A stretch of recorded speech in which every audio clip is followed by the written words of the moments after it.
home.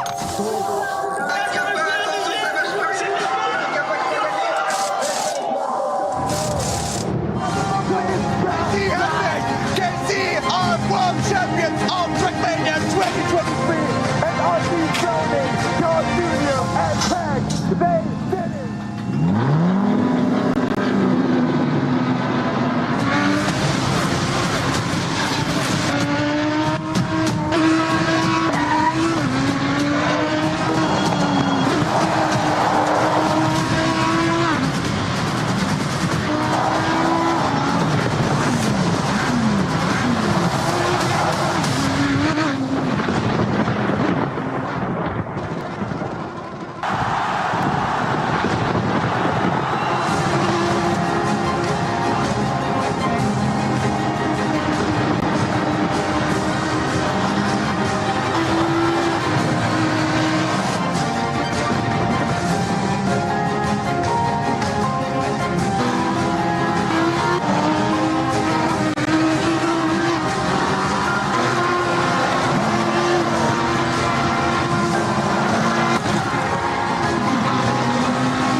Hello guys and welcome here to the playoffs of the Trackmania World Tour.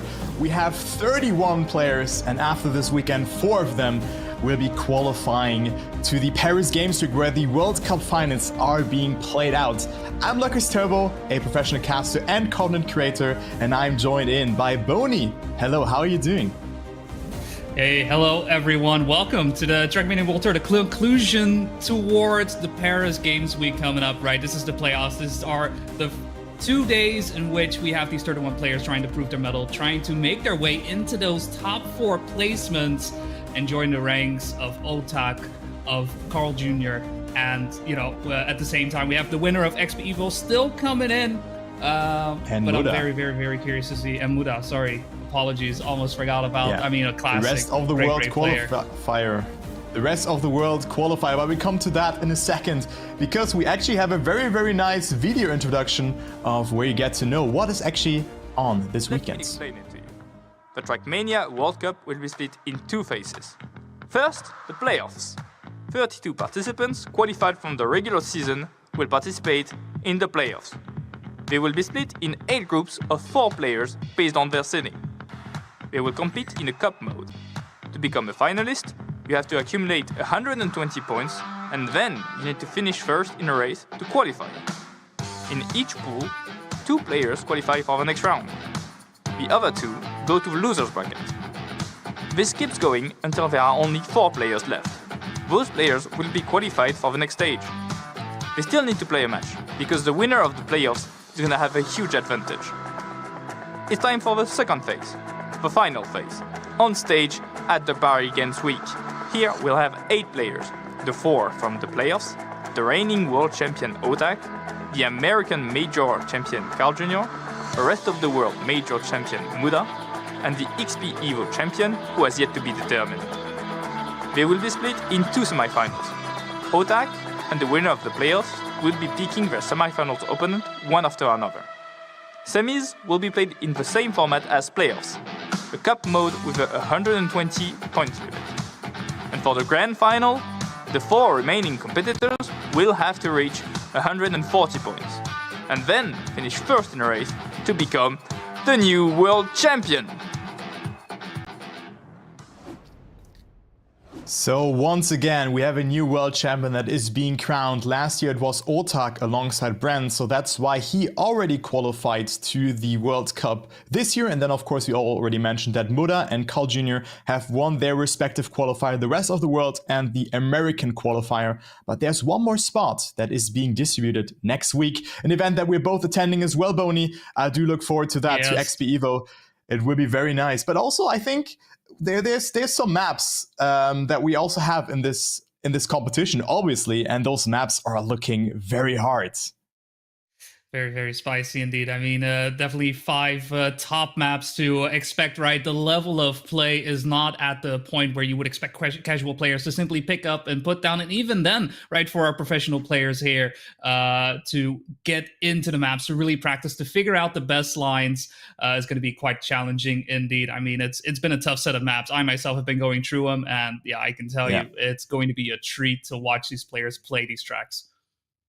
Yeah, and I mean, the trend of those maps is where you have seen world records, but only 2 out of those 5 records are actually from players who are playing this event. The other records were from Nathan, Linkmax, Dionysos, also very, very good players, but they have not been attending this event. So it's always like this. Players are practicing offline, hiding their pace, and trying their best to also practice certain parts, because we already talked about that before, but I do think that spin-off might be the hardest map because it's very wicked, but I do think that this map is very, very hard. So I do think that this will be, not that easy to do. So who's going to qualify to the Paris Games Week, actually? Because in 3 weeks, the playoffs already do happen, right? And we already have 3 players that are qualifying, and the same maps will be played there as well, as you can see them here. Once again, we have Secret, Castlemania, Roll Cage, Wave Control, and Spin-Off. Yeah, and then with that, Secrets, Casimir, Rockets, Wave Control, Spin-Off, it's every one of these very much has their own style, their own way to it. I mean, Secrets, very apt name with a couple of secrets hidden away around the track to make sure you get the optimal lines. Castlemania, I mean, look at that screenshot. That pretty much tells you all you need to know. Roll Cage, very much using the sides, the banks of blocks to make your way around the track, to make sure that you're able to, get past some of these, perhaps unorthodox lines, if you will. Spin-Off, having some backwards driving involved in between, some interesting jumps around, a 360 ice slide in there as well for those ice lovers out there. Very varied, and Wave Control, making very much use of water physics on various types of blocks to see how good our players are. Very much a map pack that allows us to really see how good our players are, and not just one style, but multiple ways of playing Trackmania. Yeah, definitely. I mean, the map pack is very diverse. I would say that the difficulty is fluctuating in the maps. I mean, Secret's probably one of the, I would not say easier maps, but more straightforward. Of course, you do not see the waves at the first time. Castlemania, definitely a map where you can push a lot, but the castle blocks make it very, very hard, because if you go over the limitation of the block, you can slow down and clip. And I've seen the world record from Dionysos on this map. I think he's 0.3 ahead, and that's only thanks to a very, very good ending line, right? And he just got that drift so well, and I do think that players are willing to risk there, especially when they are behind. But I do think that we're going to see close fights all along, but on some maps, mistake might not be happening too much. For me, my favorite map in this map pool might be Wave Control, because you have so many different mechanics that you can do with water. You have it, of course, on all of the surfaces, but then you have to do a drift with watery tires. You, of course, have your bug slide, but also the exit points from the ice sectors on this map is just unmatched, and I really like that map from Rocket. Yeah, I do understand. I think for me, I think the way I've seen my favorite map being Secrets, by the way, is like a concept album. I don't know the way to put it, right? It has all these nooks and crannies, these little secrets you really understand when you're very much listening to the album. And I feel like that is the type of track that it is, right? Like as the map name suggests, right? Those secrets, those extra routes. The map may tell you to go right. No, sorry, you can actually go straight forward here if you go in between these little parallels and jump up. It's just it plays you for a fool, but if you look closely enough, you'll find the beauty in it. You know what was really fun? When Granadi discovered this map, because there was 1 or 2 spots that he did not find, and the chat was like, El No Sabe was so good to watch. But yeah, I mean, it's a map, you do not see what happens or what will happen to your car just from the first discovery, and this is just the beauty of this map. But I think same goes with Roll Cage. I think this was also a very transitional map where you were like, hey, you have to jump there. This looked so unorthodox. Like, I think it was at 58 seconds, something around that, before that 180 turnover on the dirt with the reactor boost. Before that, you just jump so weirdly onto the surface because you want to skip the penalty grass, right? And that's how you just gather the most amount of speed. So it's a very cool map pack, very diverse. But, well, I think enough talked about the maps. Let's actually go into the format and what we can expect for this weekend.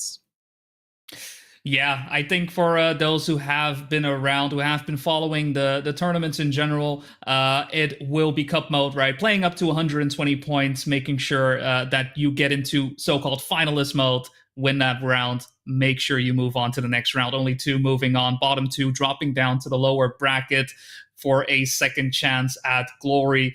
It's going to be 8 rounds for the next couple of days as well. Today, 4 rounds. To tomorrow, 4 rounds. And we will be concluding the playoffs with 4 players getting ready to head off to the Paris Game Week with our top 8 to conclude on a, well, it's going to be the 25th of October as well. So make sure you have that in the calendar already. You don't want to miss out on that. Without even knowing who will be moving on, I know it's going to be an amazing conclusion to this World Tour this year. I agree, and I think this describes the tournament very well as well. There's not someone who's like, boom, this player will definitely make it. Of course, there's Binks, who has been leading the ranking. I think he had over 6,000 points, if I recall that from the top of my head correctly. He was doing very, very good. I think it was like 6,200 points, something like that. But don't fact check me on that, maybe. But like it's very close, and we already have banger matches coming up in the first round. So it will be very close. And of course, you have 1 life. But you can also drop down into the lower bracket and boom, your tournament life is in danger. 1 match that we have, for example, Pussy, Tupaco, Massa, and Gwen, and then Alex, poor Alex, by the way. But 2 of those players will drop into the lower bracket already after round number 1, and then you are not allowed to get into the bottom 2 in any of the remaining matches. That will be hard. Yeah. Definitely. And I mean, the moment you drop down into losers bracket as well, all of a sudden your journey is so much harder, where from the winners bracket, right, you've got your round of 16 into quarterfinals, semis, and winners, right? That is your route to make sure you can get into that top 4. So you'll be playing 4 matches in total. Technically, you could make it in today. But if you don't, if you do drop down into losers bracket, you go and all of a sudden you're playing round 1, round 2, round 3, round 4, round 5, up to round 6, losers final. Yeah.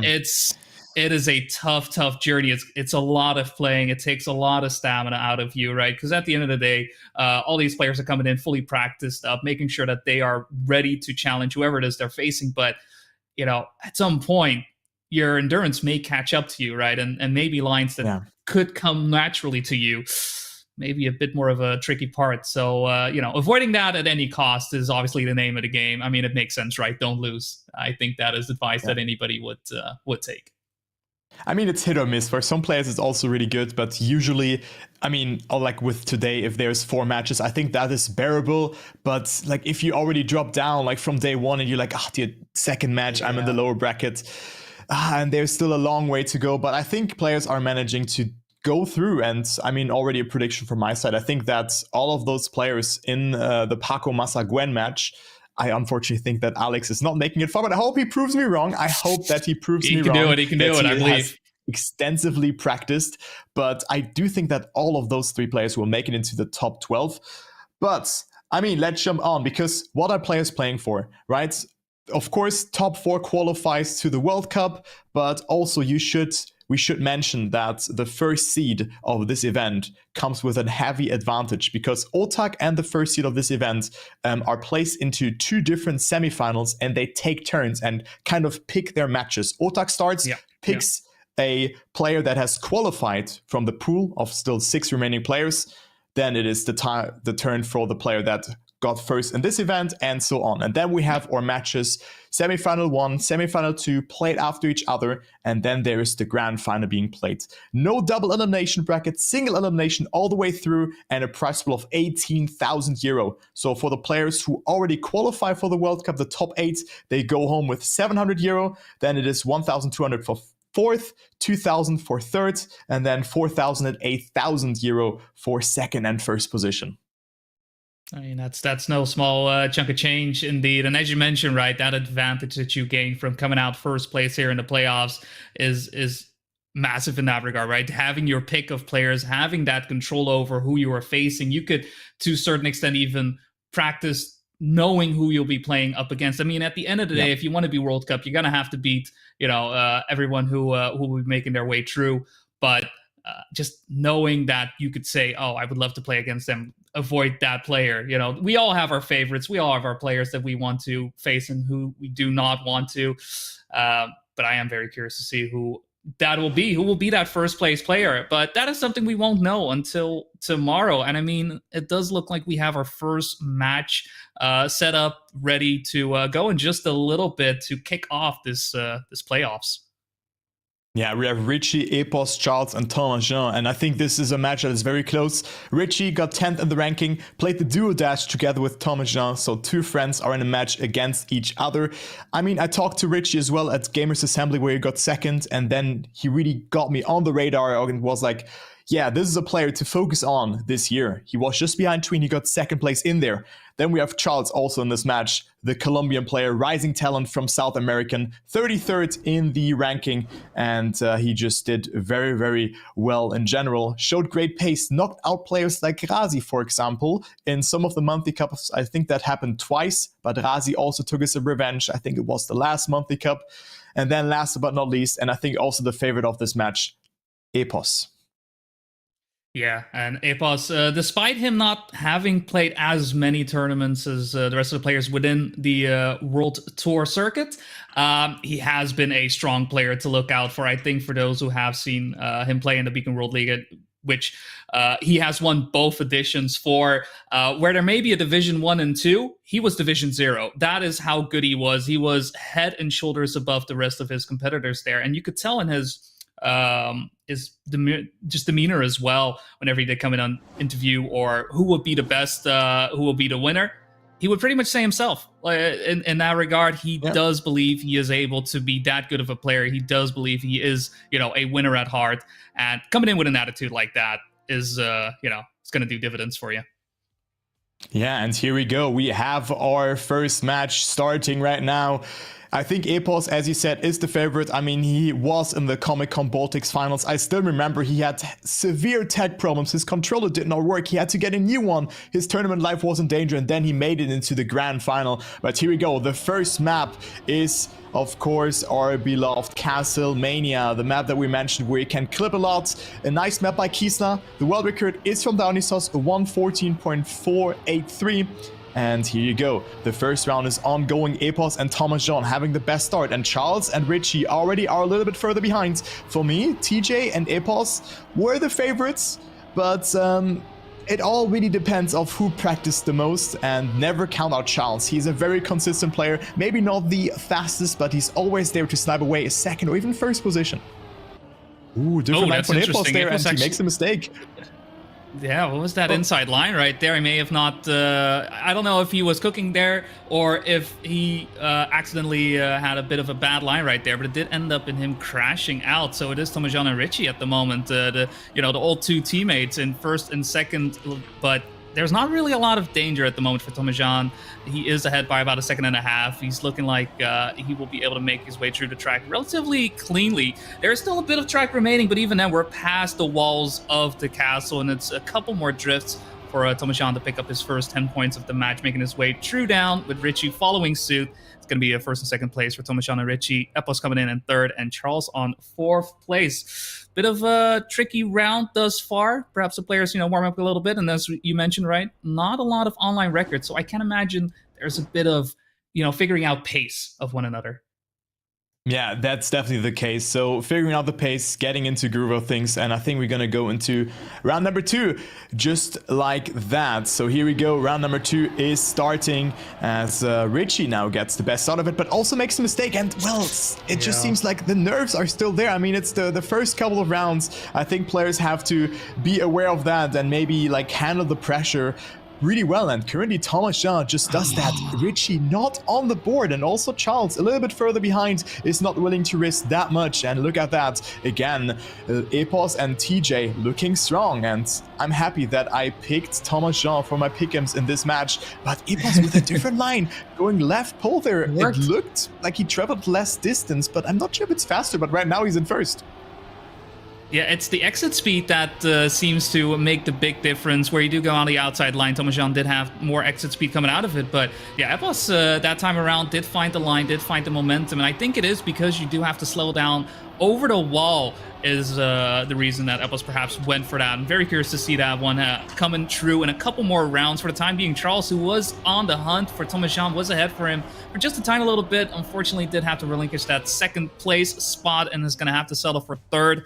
Epos there with a 114.6. Good time. I am very, very curious what that line will turn into. It may be because of that slowing down. You know you are heading into that third section. You know you have the castle walls. You know it's going to be quite tight. We're going to have to see in a couple more rounds. We have 2 more rounds remaining here on Castlemania. I want to say Castle Wars. I don't know, that fits as well. Yeah, I mean, it is a very nice map. Castlemania, also cool name. And also the time from Epos was only 0.17 away from the world record. By the way, the world record is still by Dionysos, but I think it's getting beaten in no time here. And as we can see now, Charles and Richie do not have the best start. Of course, keep in mind, Richie is the top seed in this match. 10th position afterwards. He qualified to this match and now overtakes his friends, Thomas Jean. So we have a great fight between them, between the Frenchman and the man from Switzerland, and Epos is so far ahead. I think this could already be the world record that we are looking for, because look how far he's already leading, 0.7 of a second. Very good line from Epos, who already played a World Cup last year alongside with Razi, but now Epos, of course, is not playing together with him because it's a solo format. But I do think that Epos is cooking right now, and also Thomas Jean losing his second position there, only on third. But let's take a look. What time is Epos going to drive? I do think that this will be a new world record for now, but it will probably get beaten. Yep, there you go, 114.035. Good time from Epos. Yeah, let's say it like that. Very good time from him. This time is 0.5 faster than the time from Dionysos. Wow. Yeah, and I mean, with that deserved first place in the match as well, 24 points on his name. And it does look like that inside line, he's cooking something up. The other players are not aware of it. Everybody does go for the outside. And at the same time, though, that wasn't the full decider, right? Epos throughout that last round there was looking very clean, where that first round maybe, a little bit of jitters. Getting into the swing of things, the second and third time around, you could very much tell, like, okay, we are locked in. We are doing what we have been practicing for the last couple of weeks. Great rounds from him, and great first place. Yeah, and now we go to the next map, which is Roll Cage. So here we go. We have a small warm-up before we're gonna start off things. The world record on this map, as you can see, I actually wrote down a 115.283, but now it's already a 114.099. So either I had a typo or players just got already insanely fast on this map. It could be very much that, right? It's getting closer and closer to, that the tournament itself.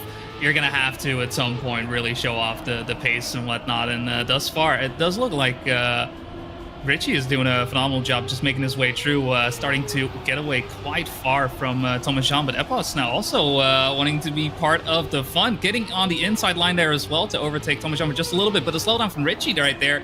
Oh, will spell disaster, but a crash as well for Epos. Sorry, not from Epos, Thomas Jean there. Epos with the advantage there.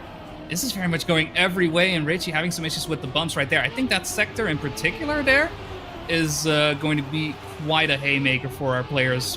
It's quite hard to get down clean, and I think the moment, you have a little bit of air time with your wheels, you're going to have to lose a lot of speed for that. But Epos looking like he is ready to beat another world record, 115.4, and he wasn't looking too clean. Yeah, it was 1.5 seconds away, and since the finish time on is only 10 seconds, Charles was not able to finish. And I was curious. I booted up Trackmania.io, and I see first, second, third, fourth, and fifth world record all set 3, 4, 5 minutes ago. So players were indeed hiding their PB, and Linkmax did not even have the author medal on this map. So here we go. So, I mean, he was also jumping in that one sector, but for me, it also looked very hard to do, and it was really, really difficult to just survive a run on this map. As you can see, players already dropping like flies here. Thomas Jean and Richie already 1.7 seconds behind. Epos, the clear favorites here to win this round yet again and move up. to a tremendous amount of points. I think he's already halfway through to reaching finals mode then already, but Epos slowing down a bit here, losing speed, but Thomas Jean not getting a good transition, slowing down severely, and Richie overtakes him. But I do think it will be another DNF for Charles because the finish timeout is just 10 seconds and he's already 11 seconds behind. He needs a miracle for that to happen. And Epos on his way to win another round. Good jump there, but loses control, and that was the first jinx of the day. Richie goes into the leads. It's exactly what I was scared of. That sector in particular is such a dangerous area, right? You're already coming out of that through the roll cage right before. But no, what? Richie? Oh, Richie giving still away the winning round the right there, rounds. having issues with that final jump there as well. I mean, that's I think roll cage in a nutshell, right? When it comes to these transitions, it is such a brutal map. Thomas Jean as well.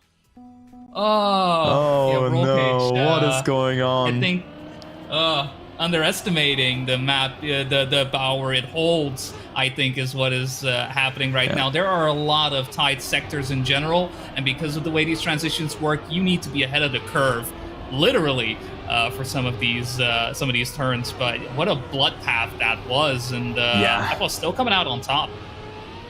Yeah, I mean, I think we get why the map is named Roll Cage, because that's what you definitely need to utilize when you play this map with your stadium car to not get into trouble and injure yourself. So I get that, and Epos right now leading, but this looks to be a closer round. Charles only 2 seconds behind the leader right now. Then we have Richie on second place, currently following him right now, and this looks like a good line from him. Epos again struggling, falling behind, making a mistake here every now and then, and this is not the, I mean, it's a good performance from Epos. He's still leading, but of course you need to find consistency when you want to make it into the top 4. But it's the first match. Maybe you play this map for the first time in a real match. I mean, it is the first time, but of course you maybe have done some scrims. But still, it is not that easy to clear that map.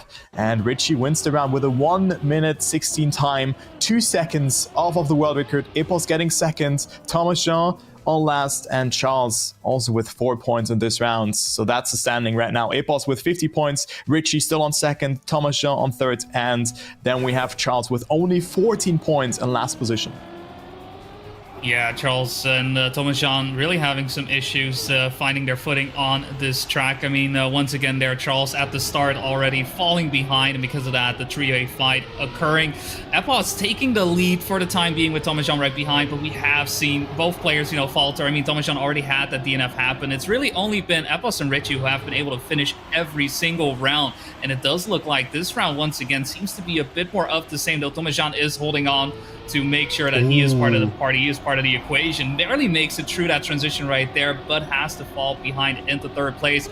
Now this part in particular, right, this little tightrope beam, if you will, to get across, it is very hard to get through. You already have the wood panels, the road sector to get through, turn around and get in tight. Oh, but Thomas Jean just unable to keep up with the rest. I think surviving on this track is so hard, and you can tell how much these players who are so good are struggling just to stay on the track. Ooh. Yeah, I mean, also Thomas Jean clipping the checkpoint there, barely getting around, but so many small mistakes result into a combination of unfortunate happenings, as you can see there. If you do not get the line across, you just lose so much speed.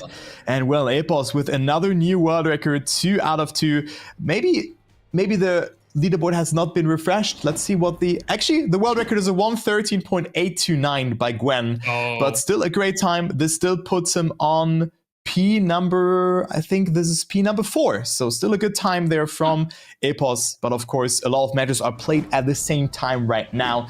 So that's why the UI is not updating every second. No, exactly. But I mean, for now, Epos, driving 2 great times, we'll call them that for the time being, and just getting through the match in a very, very great way. 60 points to his name already.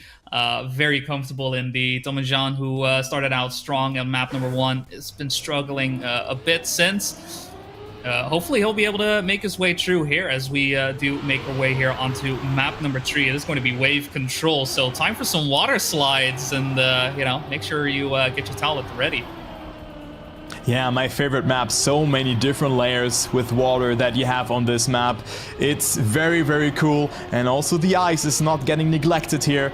But my favorite part must be this one, where you have a drift with wet wheels. But I do see players already opting for wallbang. Yeah, alarm. Wallbangs are probably allowed this time around, but going for that wallbang, because drifting with watery tires is not the easiest thing to do, let's say like that. And then you have this nice jump here into the bobsleigh, where you have to align your car nicely for the next drift. Thomas Jean, for example, didn't do it so well, so that's why Richie and Esports are further ahead. But Richie with a great showing here on this round, losing a bit of speed there. There's one more jump left, and then a bug side. Esports is pushing a lot. Esports goes to the line. Esports with the overtake. Watery tires are acquired, and it is Esports not staying ahead.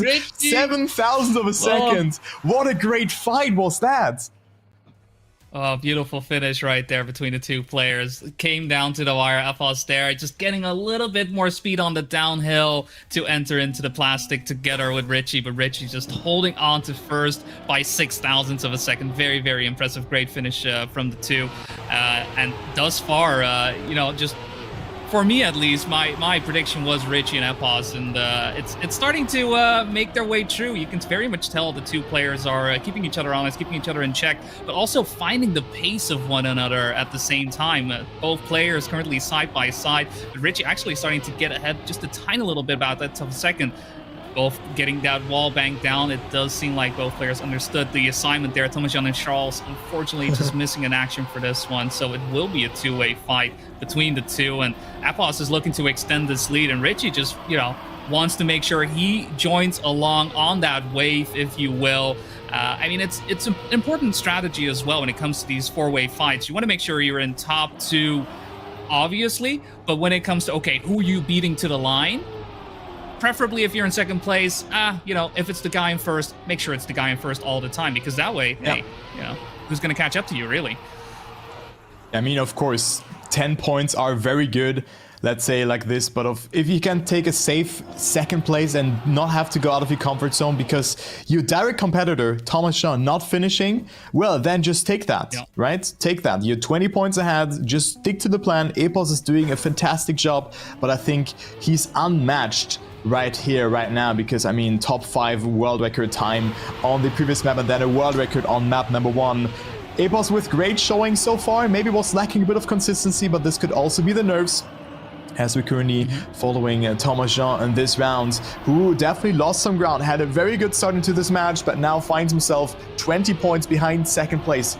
Keep in mind, only top 2 going through into the upper brackets. The bottom 2 will already face elimination maybe next match, because, well, only the top 2 there make it as well. And also here, Thomas Jean losing control, but also Epos with a mistake, steering it a bit too early. So Charles now with a consistent approach, right now on second position, so good to see that. Richie happily taking those 10 points. He has nothing to lose. He can take those jumps very safe and also releases here a little bit more. And look how high he jumps compared to the jump that we have seen from Epos. It was rather safe. And also here the bug side is being done very nicely. Still a good time, 107.228, only 0.8 away from, no, 0.6 away from PAC's world record. Charles getting second, Epos on third, and then we have Thomas Jean at least finishing the round, but now is 27 points behind second place. Yeah, that is a massive gap to overcome, knowing that, you know, you're going to get 10 points at max, and thus far, Richie has been able to finish every round, which has been a bit of a challenge for our players thus far.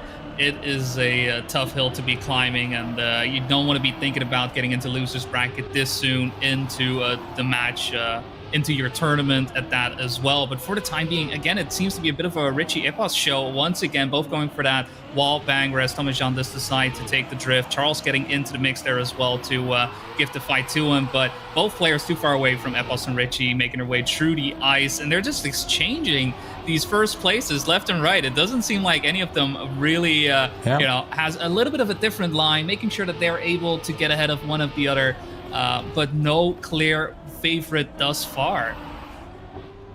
Yeah, but I mean, it looks like Thomas lacking critical information on that part where it's supposed to be a drift, but you go for a wallbang. So players opted for a faster strategy, and also look at that fight here. Richie looking really strong on this map. Also facing Epos here and showing that he's a worthy opponent in this round, but still Epos now up to 90 points. Could theoretically close it out on the next map already if he wins all of those rounds. So good showing from Epos, and also Richie coming back after a wonky start, I would say. Yeah, definitely. I mean, it's been a bit of a tough map, number one, right? But from that point on, he's been just going up into the stratosphere, making his way up. I mean, Epos currently best average 30 points per map. That is very impressive, knowing there's a 40-point maximum to be gained. But I think this track coming up may be the nail in the coffin for Charles and Thomas Jean if they are, not practiced enough. It is spin-off, and I mean, already from the backward start, heading into a 360 ice slide coming up in just a little bit. There's a lot of tricks on here, a lot of interesting transitions that will very much challenge our players. And as we are off already, we see a big difference between players. Look at that, Richie, the only one making his way through the ice quite cleanly, with Charles currently behind. Ooh, Richie actually going backwards right there, with Charles going forwards. I'm loving the different lines. And I mean, this is already a track with backwards happening. Richie, where are you going? That is the wrong way. But a lot of barrel rolls, a lot of things. I think if you're an RPG enjoyer, this is the track for you, honestly. Yeah, I mean, you can just constantly spam the wicked emote in the Twitch chat, guys, because there's so much happening on this map in the first half. You have the ending that is a bit more quiet, I would say, the part that we are facing now. When you go into a backward sector, then you turn around again in a more normal way, let's say like this, and then there's the no-break sector with a very tight transition here, and then a section that reminded me of a map that we have already seen, which we have seen in the second phase of the Trackmania Grand League last year. Maybe you guys still remember Control, because the ending looks very similar to this one. Oh, Epos just bouncing around right there. But yeah, as you mentioned, right, because of the way that transition works, right, that ice slide, I mean, Epos barely stayed alive there. I mean, he wasn't in too big of a danger right there to lose his second place, but Charles quite happy right there, picking up a first 10-pointer of the match. That already is great for, the nerves, the confidence that you may be getting into things. But this may be the map where, he's able to get into it. Epos this time around missing in action. It's Thomas Jean and Charles going for it. And once again, Richie taking the backwards approach here. I really do enjoy the way these players have been cooking. Yeah, I just, this time around, no mistake from Richie, which we saw last time on that pipe section. So I'm very curious from this point on if he's able to keep challenging Charles for these 10-pointers, because I think this is the place where Charles is going to make things happen from the way he's driving. Yeah, but this was such a harsh speed check. Charles barely surviving that one, but he's still in contention of that fourth position, maybe third. But no, Thomas Shaw is too far behind, so does Richie. Fighting it out. Just the moment I talk about that, he makes a mistake. Classic, of course, there. So it is Richie now winning yet another round, and also Epos will get a good amount of points here. But Charles definitely ready on this map here by the looks of it, showing great pace, but also forwards versus backwards line. It looks very cool, and I do think that backwards might be faster because you can just obtain a better angle, and also Thomas Jean and Charles both did not finish, and look at this gap here already. It is like it's a mammoth task for both players. It will be very hard. Even Charles caught up to Thomas Jean. This is very it's not good, let's say it like this. No, I disheartening is the word that I would use for this situation, right? Because it's just from this point on already getting in quite tough situation. It takes a lot of confidence to keep going from that point on. This round, unfortunately, not looking too good. Won't be helping that confidence for Thomas Jean and Charles, who are both behind by about 2 seconds, and then it's Richie and Epos looking to extend their lead even further. Epos, who hasn't been having the best showing on the track thus far, looking for his first 10-pointer serve, but even then, in a phenomenal spot with the amount of points he has. I mean, you can already see it in his player stats as well. 50% of the time, first place. That is impressive, to say the least, knowing that you're playing at the top of the level of these players that they can be showing. But on this one, Richie is pretty much keeping him away at every single turn. Epos not finding any place to get past the Frenchman, and it does look like having some issues making the jump across the ice. Lance, okay-ish. But Charles and Thomas are too far away to really challenge the second place. Yeah. Charles not finishing, unfortunately here. So again, only 2 finishers. And I mean, Thomas Jean had a really good start into this match. And now even Charles is only 8 points away, but both of them did just not finish this round again. So it is between Richie and Epos for the first seed. And here we go into the next. And I think last round on this map, we have 4 rounds per round. I think this is round number 4, if my math is correct. But yeah, it was Charles winning round 1, and then we had 2 rounds, and now we have the 3rd round. Interesting lineup from Richie, clipping and getting a more inside approach. Goes for the 360 again out of the backwards, or maybe then it's a kind of 180, let's say like that. But you also have to open the angle in this way, so that's why it maybe looks like a bit more. But it is Epos leading 0.7 ahead. Charles with a mistake, so maybe now Thomas Jean able to collect some points, but maybe this is already too late because he's so far behind already and it's not even above the halfway mark point just yet. And it will also not change in this round because Epos is extending his lead further and further. This looks really good. Maybe this is even a new world record. I mean, that has been the par for the course for Epos, right? It's just what he's been doing over. I don't think he'll be making it looking at the time, but he was very close to it. Oh, 108.5. Still a good time here from Epos. Then we have TJ finishing on 2nd, Richie on 3rd, and Charles only getting 3 points. So very good map here for Epos and for Richie, and not so much. I mean, for Charles, it looked very good, let's say like that, because he has won the first round, but then 2 no finishes in a row and then only a last position. 13 points, that is not sufficient to survive. And here we go. We have another map in the rotation, the last map that we have not seen so far. It is Secrets. Your favorite map, Boney, right? Yeah. And I mean, blink and you'll miss it. These players may be taking routes that you don't expect from the get-go if you haven't seen these tracks. Interesting as well, just, from looking at the points, Epos and Richie both already on triple digits. And in fact, Epos just needs to finish. That's all he needs to do, get into finalist. A very comfortable position for the English player. And here we go, already the first one, going a bit different than you may expect. You don't go right, you go in between the pillars. There is a little bit of a speed check involved right there, but if your jumps are okay from the wall right, then you should be all right. Thus far, Charles having some issues with a little bit of a clip. Richie and Epos once again showing us another alternative route. It's like you have the safe routes and the risky routes. Well, these are more the secret routes, right? If you will, and Richie and Epos do look like they have these on lock thus far. Yeah, indeed. Yeah, you can take it easy, you can play it pretty casually, but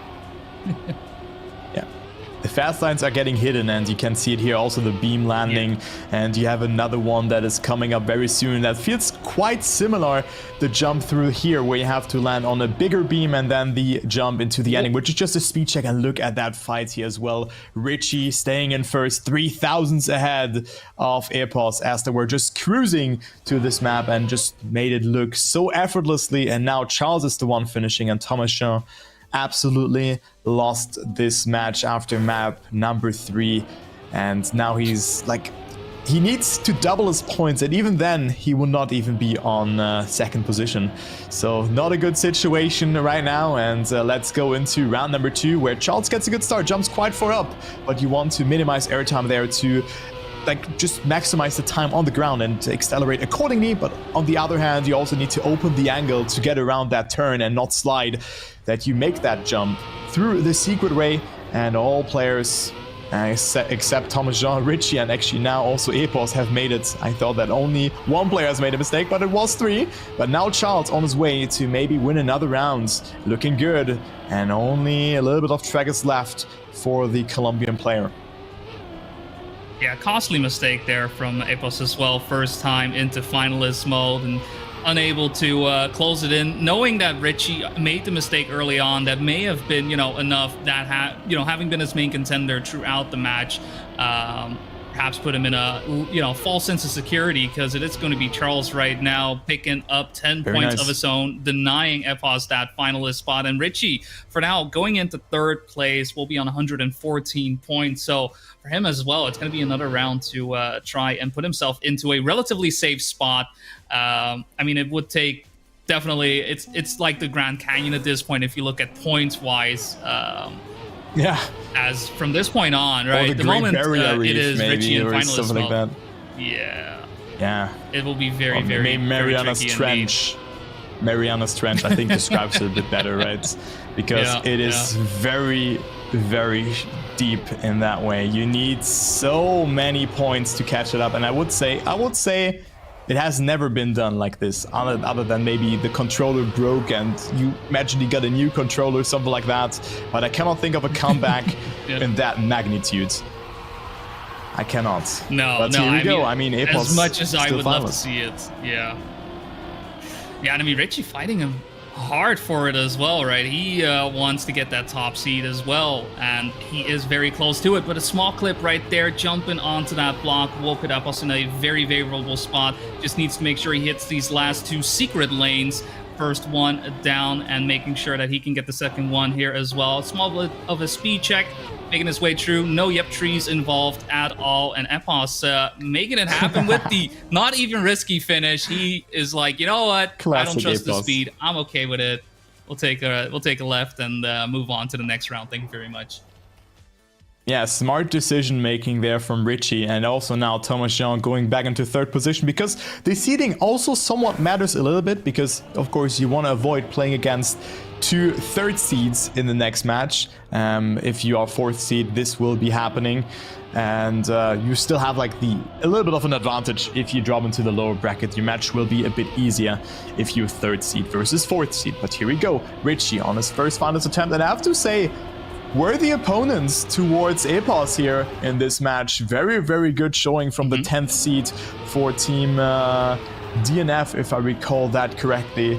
Very good performance from Richie. So he can now close it out, but Charles is leading, and Charles very good on those tricky maps, which just involve wicked tricks and just understanding of how the car behaves in certain situations. But right now he has to fight it out against Richie, who's on a great time as well. It's only a couple of thousands between them, 13,000 of a second, and we only have a little bit of track left here. Looking very good for Richie, still leading the round, but there's still a secret route in the end where we have seen players making mistakes, but Charles now dropping behind. 3 seconds he is behind, and Richie is the next player going into the winner bracket round 2. So unfortunately Charles and Thomas Joe are eliminated, but also now the finish from Charles would have mattered so much, actually, because he would have overtaken Thomas Jean. But now Thomas Jean takes the third seat with 1 point. It's a little bit of a solace for his poor performance on map 3, 4, and 5.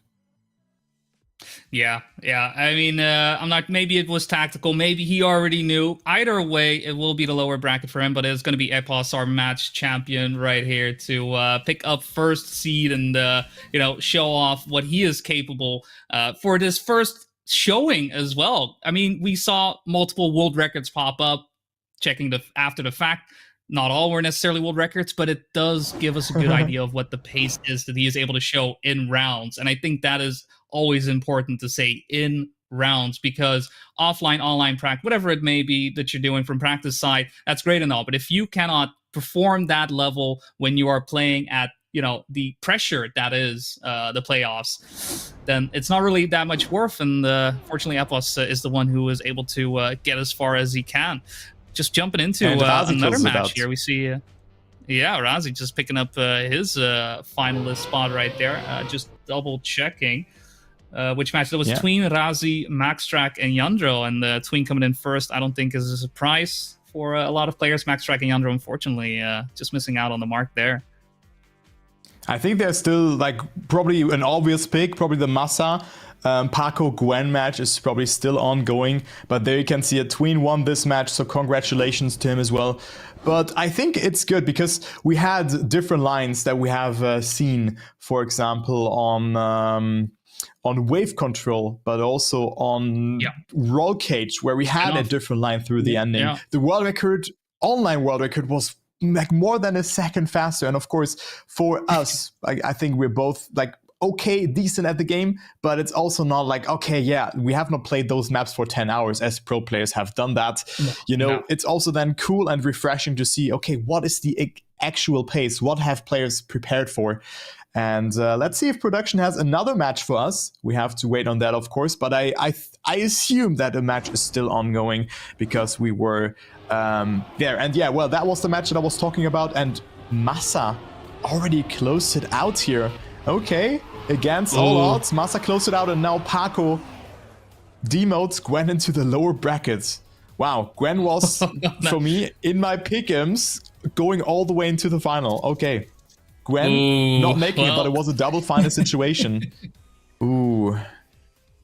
It's good. Maybe a bit of a tough one. I mean, you could see it from two sides, right? I mean, Massa coming in as the winner right there, but I mean, Gwen dropping down to lower bracket. That could be a long day for Gwen, or a a tough draw for anybody who drops down into lower bracket facing off against him. I mean, that is a very, very hard opponent to be up against. Yeah, and of course also shoutouts to Alex, who also played in that match, let's say like that. And here we have Stuff's already won it, but we have a close match happening between Holo, Huzo, and Nixobi. For me, this was a match that I was like, okay, Holo is taking this one down. He looked very strong in the making, but also Huzo had good performances all along, but they are not even close of reaching finalist mode. And, well, Huzo also surviving that sector. I mean, they did not have so much time to practice those maps, so maybe there's still some insecurities happening with the match setting, but Huzo wins the round here with a 114.760. So maybe because the rounds take a bit longer, the match is just still ongoing. This could be the case. And also 2 DNFs happening in this round. Yeah, I mean, Spin-Off is definitely a track where practice makes perfect from this map pool in general. I think this is probably one where you're going to have to challenge yourself the most. There's just a lot of tricks involved in this one, so I'm not surprised that, players even at this level are having issues, very much getting used to driving these lines, not just surviving the track, but thriving on the track, right? It's a very, very hard thing to accomplish. We do see, once again, right, that line being a bit different, but the icy wheels onto the beam right there, it does look like our players are having quite some issues getting through this track relatively cleanly thus far. And we can see that from the point score as well, being very close to one another, but it's very much those DNFs that are starting to make a difference. Huso does pick up first place. Nixobi, who was DNF'd when we came into it, behind by over 10 seconds already. That is more than the timeout allows, unfortunately. And Holo actually having to respawn. So Huso able to get into first place. Bit of a boon right there, a little bit of, bit of a charm, if you will. But will it be enough? I'm not quite sure. Holo still does have to lead.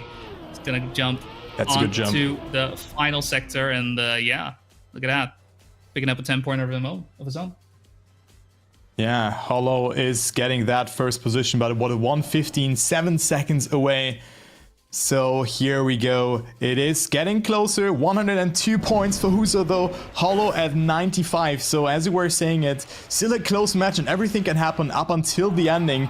And we see a lot of mistakes happening. Now it is Nixobi and Huso who are a bit further behind, and Holo got a really good start by the looks of it. Not fitting the 360 here, as you can see that, but clipping the beam in exchange, but still finds himself in the lead by 0.2 of a second. Goes for the line where you do not turn around. It looks a bit safer, but of course you have to then steer a little bit more because you have to do half more of a rotation. So it is easier, but also harder.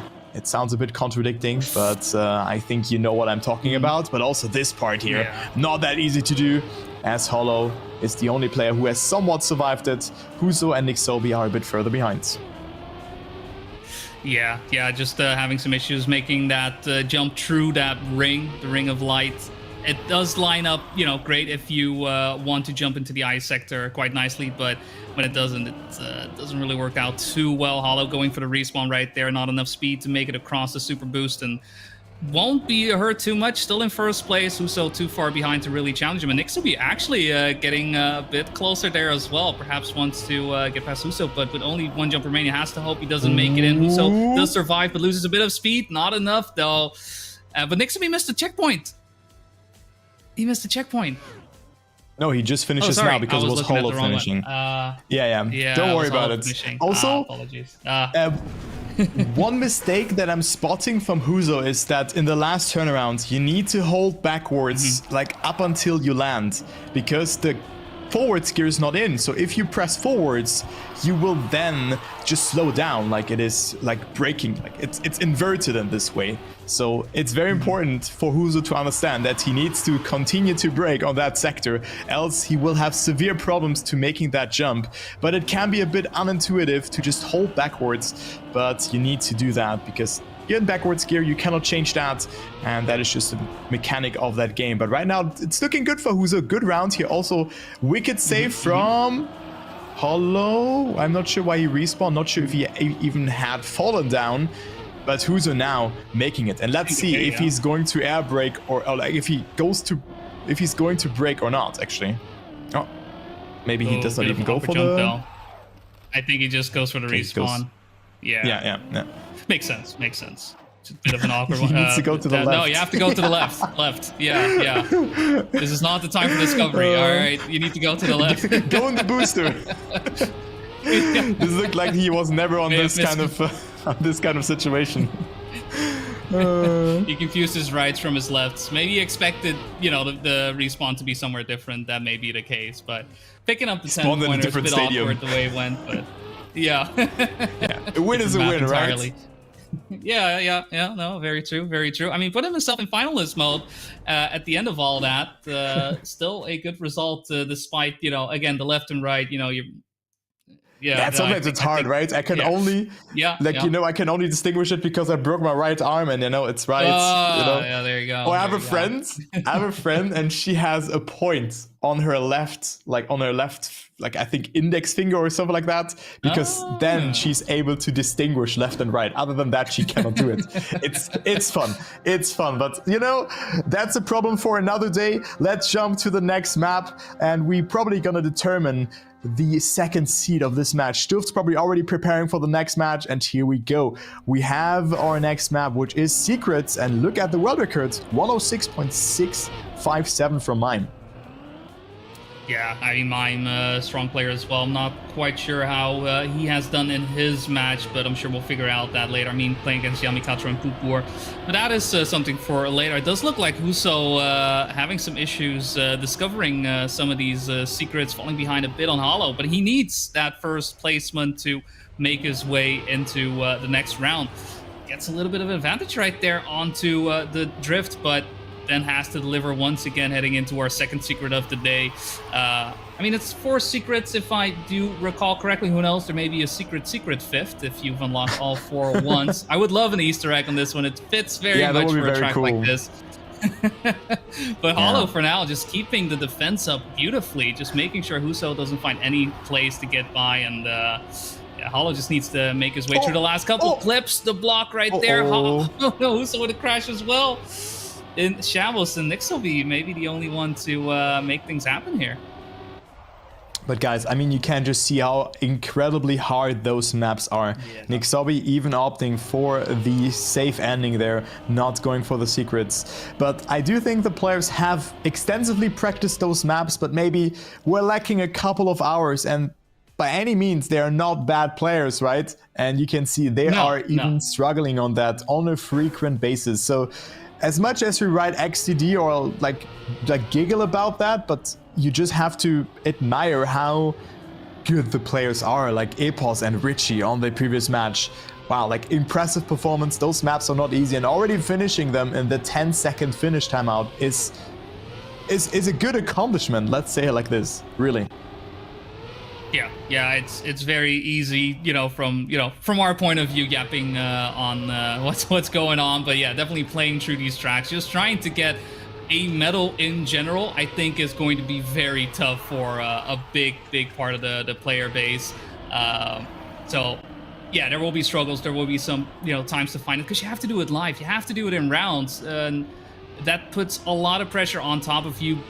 Besides simply practicing the maps and knowing where to go, as sometimes may be the case for now. Though I mean, Huso not really able to cash in that finalist spot. Hollow just keeping him away. Nixaby now as well, getting in front of him, and this is looking pretty dangerous actually for Huso, as Hollow just needs 10 points to make it happen. Nixaby slows down as well. Huso was so close to it.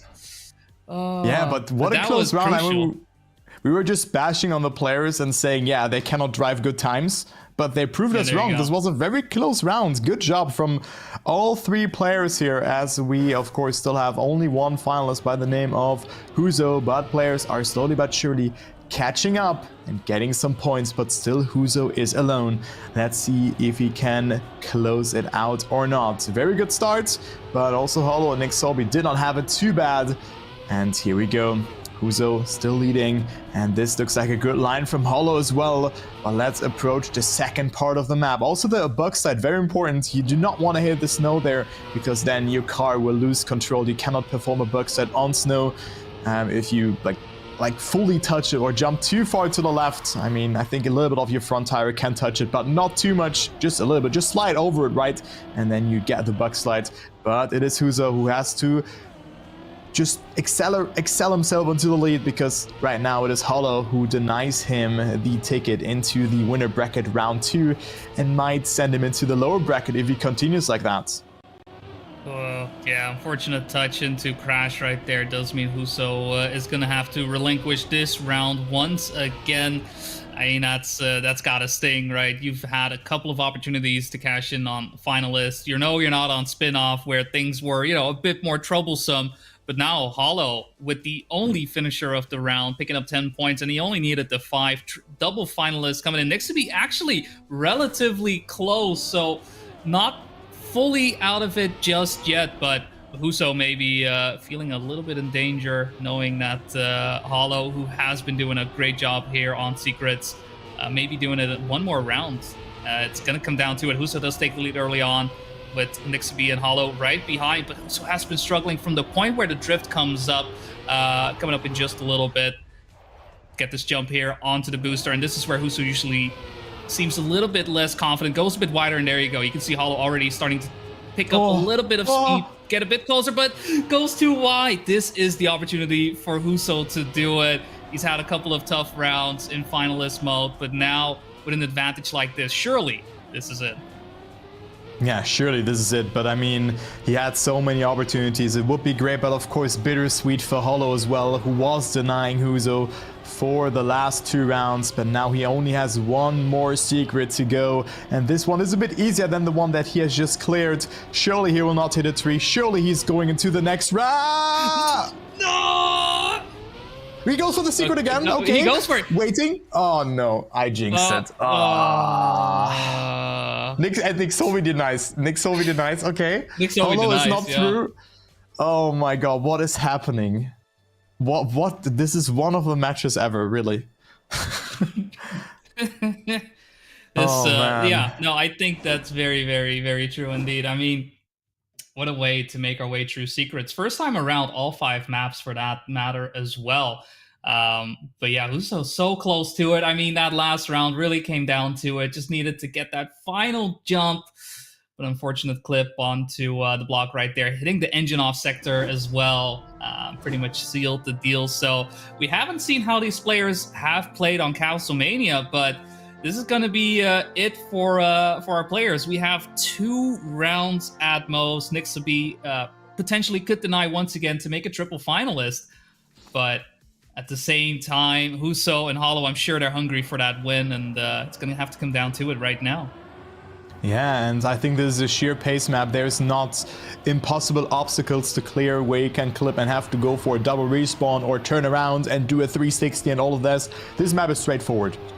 You can of course overheat and clip and slow down, but you can see already the gaps are non-existent for the first place battle. It is only 500ths of a second currently following it from Nick Sobi's perspective. Huzo and Hollow are quite far ahead though, and look at this, currently Hollow leading the rounds, and he is about to demote Huzo into the lower bracket already. Let's see what the Turkish player for Molotov Gaming is able to do, and no side can be done here. Nicely done from Huzo, but he still needs to catch up a bit more. He's still 0.2 behind, maybe even now 0.3 of a second. We have seen a different line here from Epos. I'm not sure if Huzo is going for that, but that is good speed. But that's what I mean with clipping. This is the nail to the coffin for Huzo, and we have Hollow making it into the next round unless he clears the ending part that he can surely save. He should be aware of that. Goes for a release, one more drift, and Hollow is, I think all the matches are over. Our last player in the winner bracket, round 2. Yeah, tough pill to swallow right there for Huso. Just missing the mark. Was in finalist for such a long time as well. But is going to have to drop down into the lower bracket. It was fought well, but it is going to be Hollow who picks up second place. But the player we haven't seen try all of that, Stufs, coming in as the winner of that match. Moving on, I don't think that is very surprising indeed, knowing the caliber of player he is. For me, definitely a contender for that top 4 spot. Yep. And looking forward to seeing him play in for now in the upper brackets. Yeah, and I think that's where he's going to stay in very, very long, if not until the ending. I mean, I've said Gwen maybe going into the final, but maybe I need to swap Gwen with Stufts. But of course, more to that we know tomorrow, because today we play out the top 12. So there you go. So that was the first stint of matches. 8 matches have come to an end, and we will be back after a 5-minute break, and then we take a look onto the second round of the winner brackets.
Hey All everyone, right. welcome back.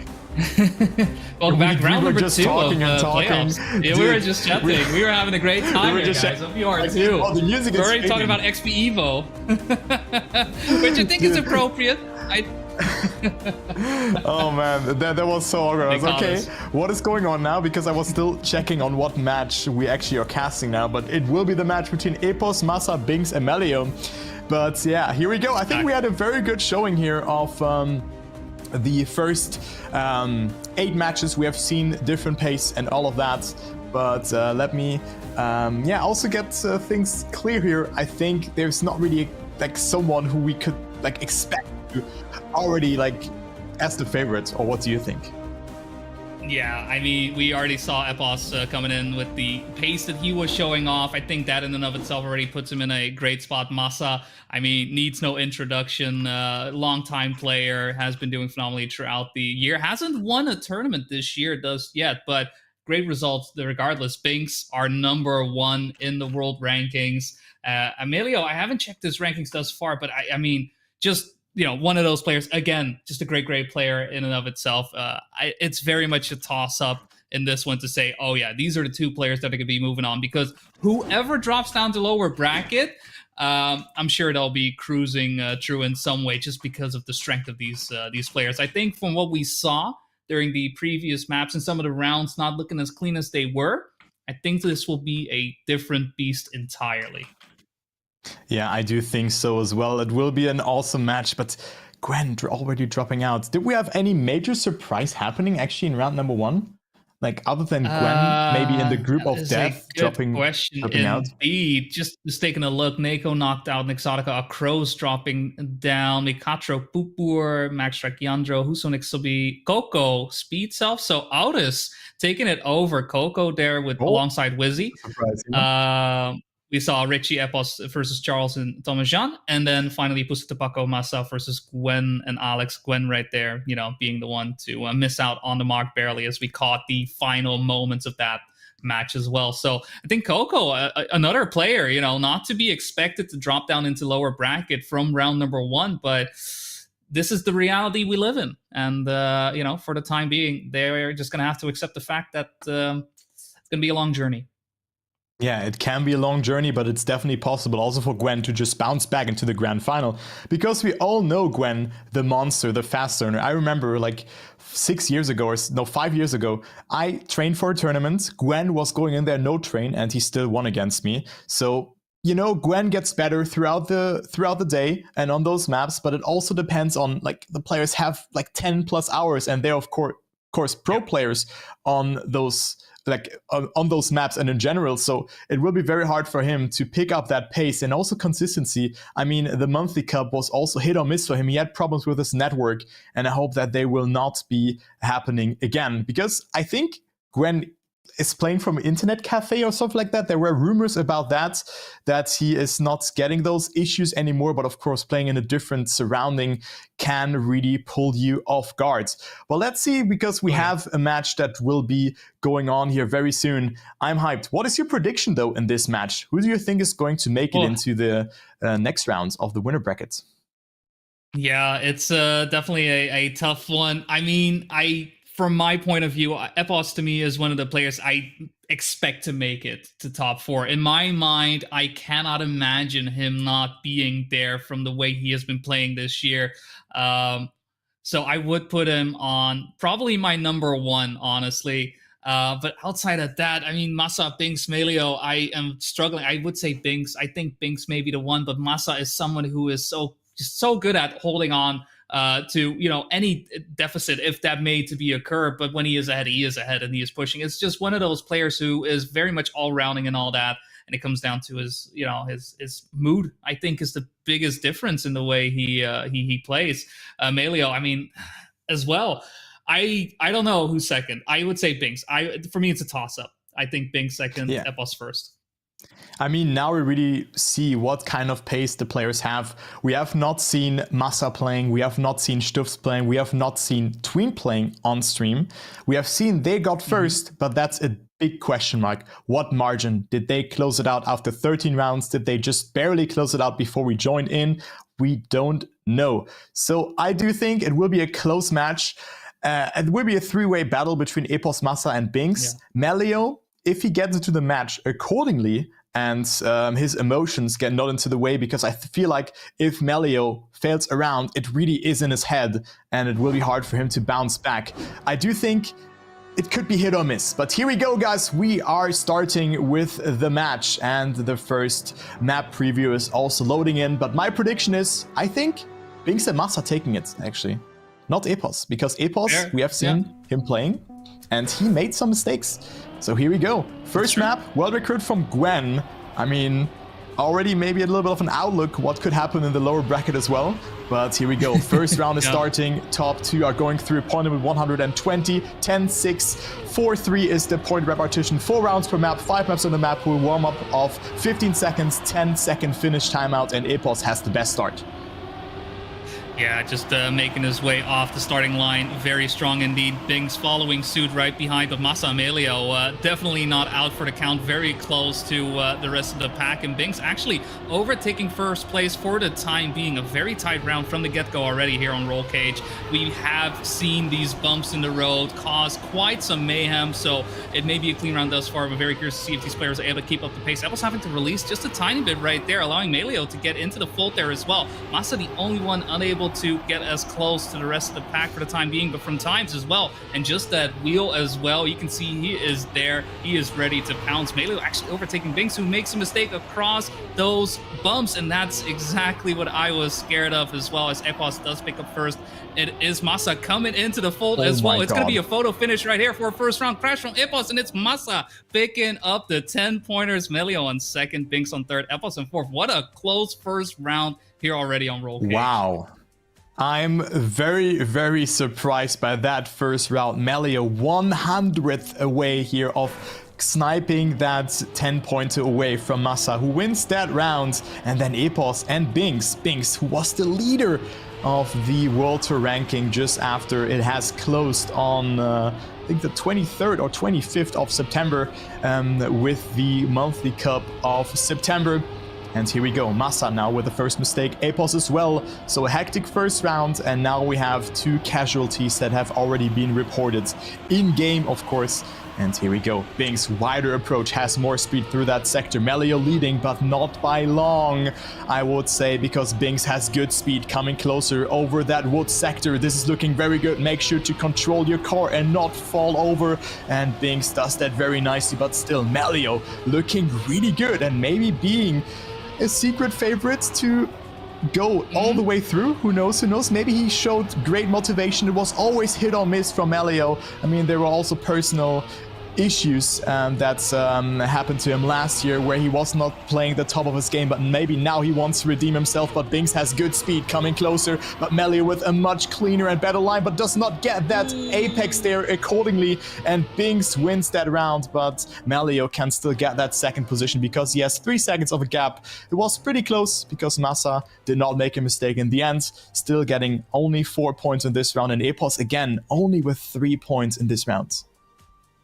Yeah, just starting to fall behind a little bit on what we saw happen during his previous match. And it's such a difference as well between that match he was playing compared to the one we are watching right now. It's just been a couple of rounds and the pace is already being set so much higher. Every single mistake is so much more costly right there as well. We see a big crash happening. I believe that was Melio who crashed out, if I am correct, with Binks currently taking the lead, Massa on second, Epos on third place. It's going to be a 3-way fight throughout the Roll Cage here as well, and it's very interesting to see how these players are managing to control these reactive boosts across these penalty grass sectors as well. It's such a different way of playing, different way of controlling the car, but that is what we're looking for throughout as well. But Epos, unfortunately, failing the tightrope challenge, is going to have to fall behind with a respawn. And we blink and you'll miss it. Massa flying into your screen right there, crashing into the wall. Binks is going to be able to pick up a relatively easy 10-pointer right here. Look at the time difference between everyone. And it may actually come down to second place as well. But Binks will keep it together, keep your wheels on the ground. But fortunately for him, does make it through. Just needs to get his way around the wheel right here, jump into the finish to pick up another 10 pointers. 24 points already. I think is very impressive in a lobby such as this. Yeah, and also look at that battle here for second position. Only 0.3 between them, so similar proximity towards first position here where Binks takes it. Good time, only 0.4 away from the world record that still stands from Gwen.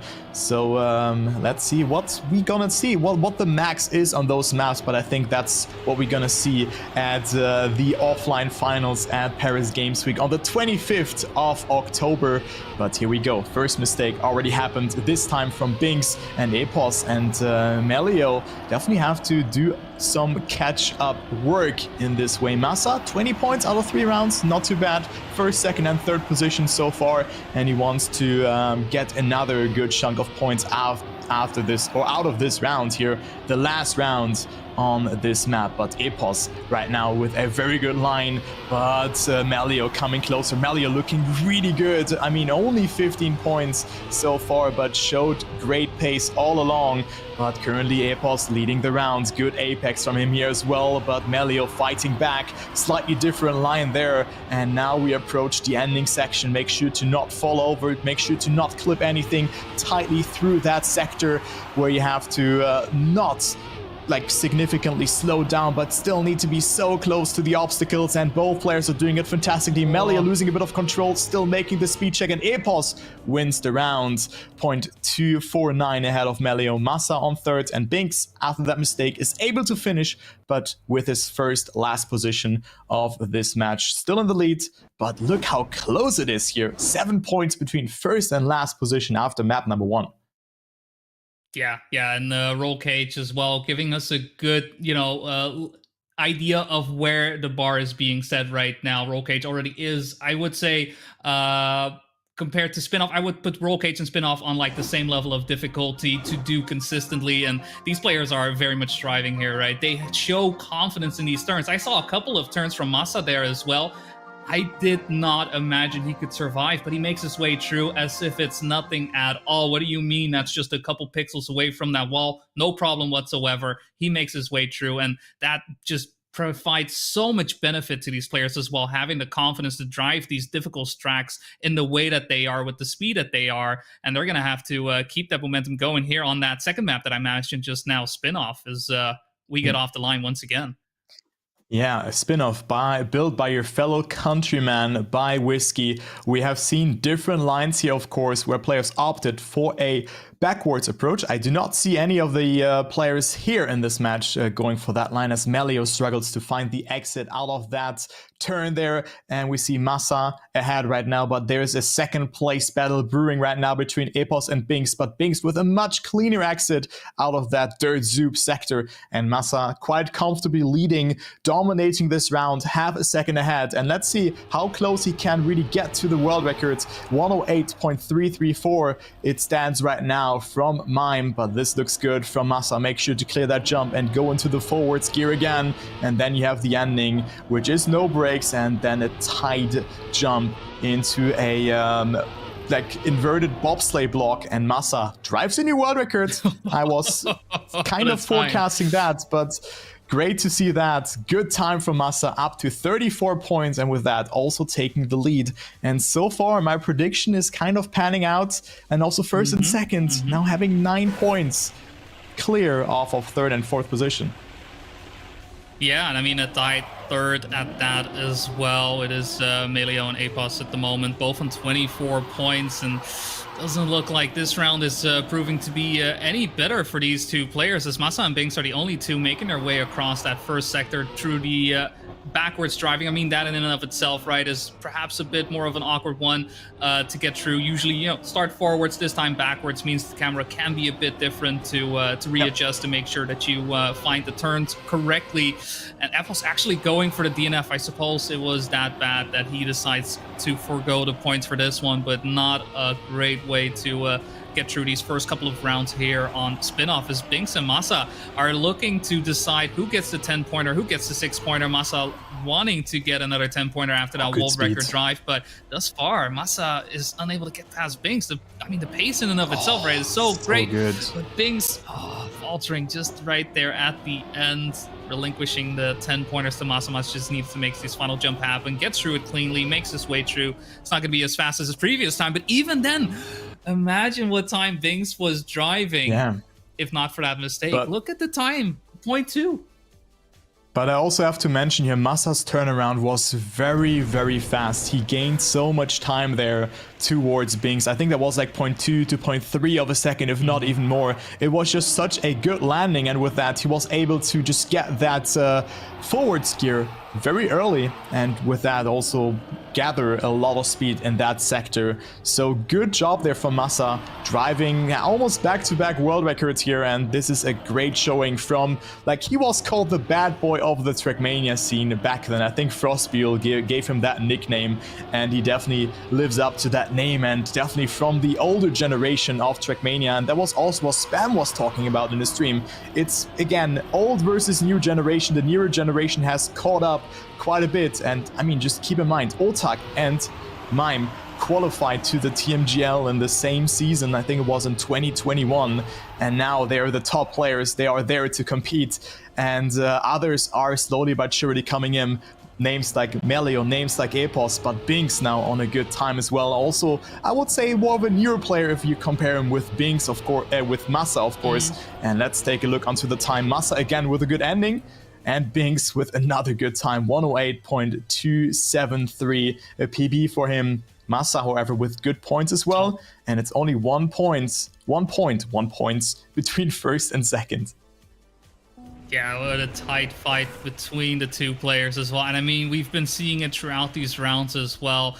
Interesting as well, I mean, Epos, who did have the DNF earlier on during the, not the previous round, but the one before, was seemingly more due to pace. But that second DNF, he was pretty much, you know, set to join Binks and Massa throughout, made a small mistake on the pipe section, and then just DNF right away. Not quite sure what is happening on that regard, but he has perhaps been struggling a bit too much with the map, perhaps a little bit of nerves, perhaps some you know, unhappiness, if you will. I mean, such an early DNF you don't see too often, but thus far he's not part of the conversation once again. Does get a bit close to Binks, as Binks does go a bit too wide. And Massa with a bit of a bad jump. It is Epos in first place after a tough 2 rounds. I mean, he has a lot of catching up to do, because him deciding to go for DNFs means he doesn't even get a singular point. So already missing out on at least 6 points is very tough. Binks doesn't want to give Epos too many more points, though. Tries to get past him, but unable to do far. Oh, no. Does far until Epos decides, well, decides is not the right word. Unfortunately, clips the outside line right there.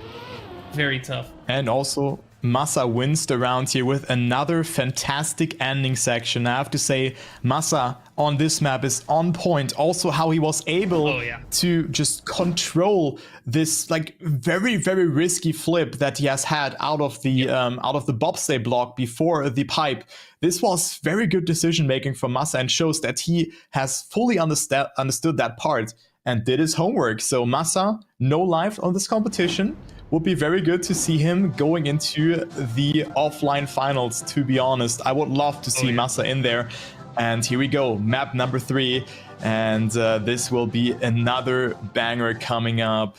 I'm looking forward to Wave Control here, a nice map that has been built by Rocat. World records, of course, is still not that 107.236 that I've wrote down from Thomas Jean. Right now it's 106.596. Let's see what players can do here. Massa is halfway through of reaching finalist mode.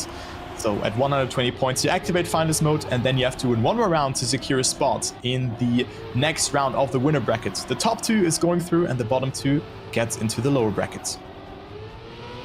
Yeah, and for the time being, I mean, it is Massa and Binks set to get those positions into round number 3 of the winner's bracket, into that semi-final spot. And Melio and Epos, who initially on map number 1 were looking a lot more competitive, throughout map number 2, not so much. This does look like a bit of a renaissance, though, for Melio, currently battling it out with Binks and Massa in 3rd place, but only just any and all mistakes could put himself in a much better position for the time, though. Still a fight, still looking forward, still Binks keeping Melio away at each and every single one of these turns. A nice conga line throughout the track, and already the ending is inside. Let's see how this plastic turnaround is. Massa may have an opportunity right here, getting very close to one another, with a crash happening there from Melio, and a photo finish. Massa with the snipe once again.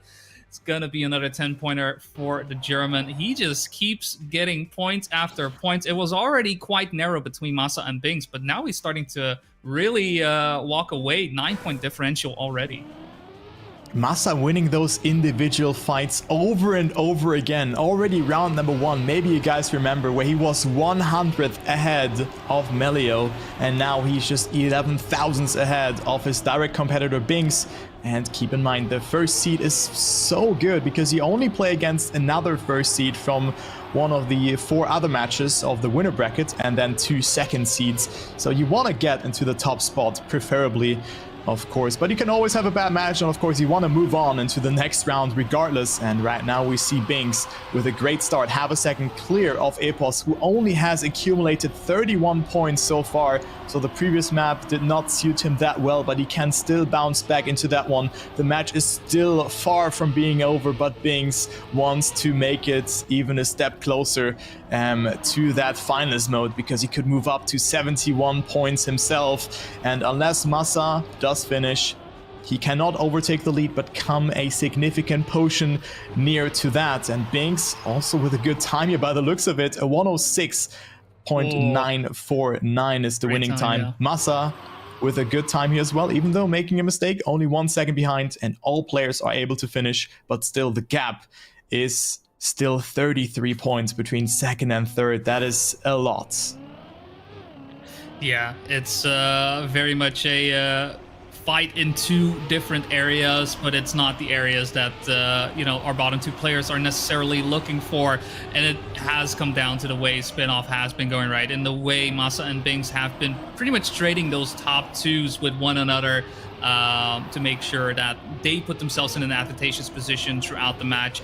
Melio and Epos, despite them showing those flashes of brilliance, I suppose I'll call it, it's been the consistency that has been hurting them the most.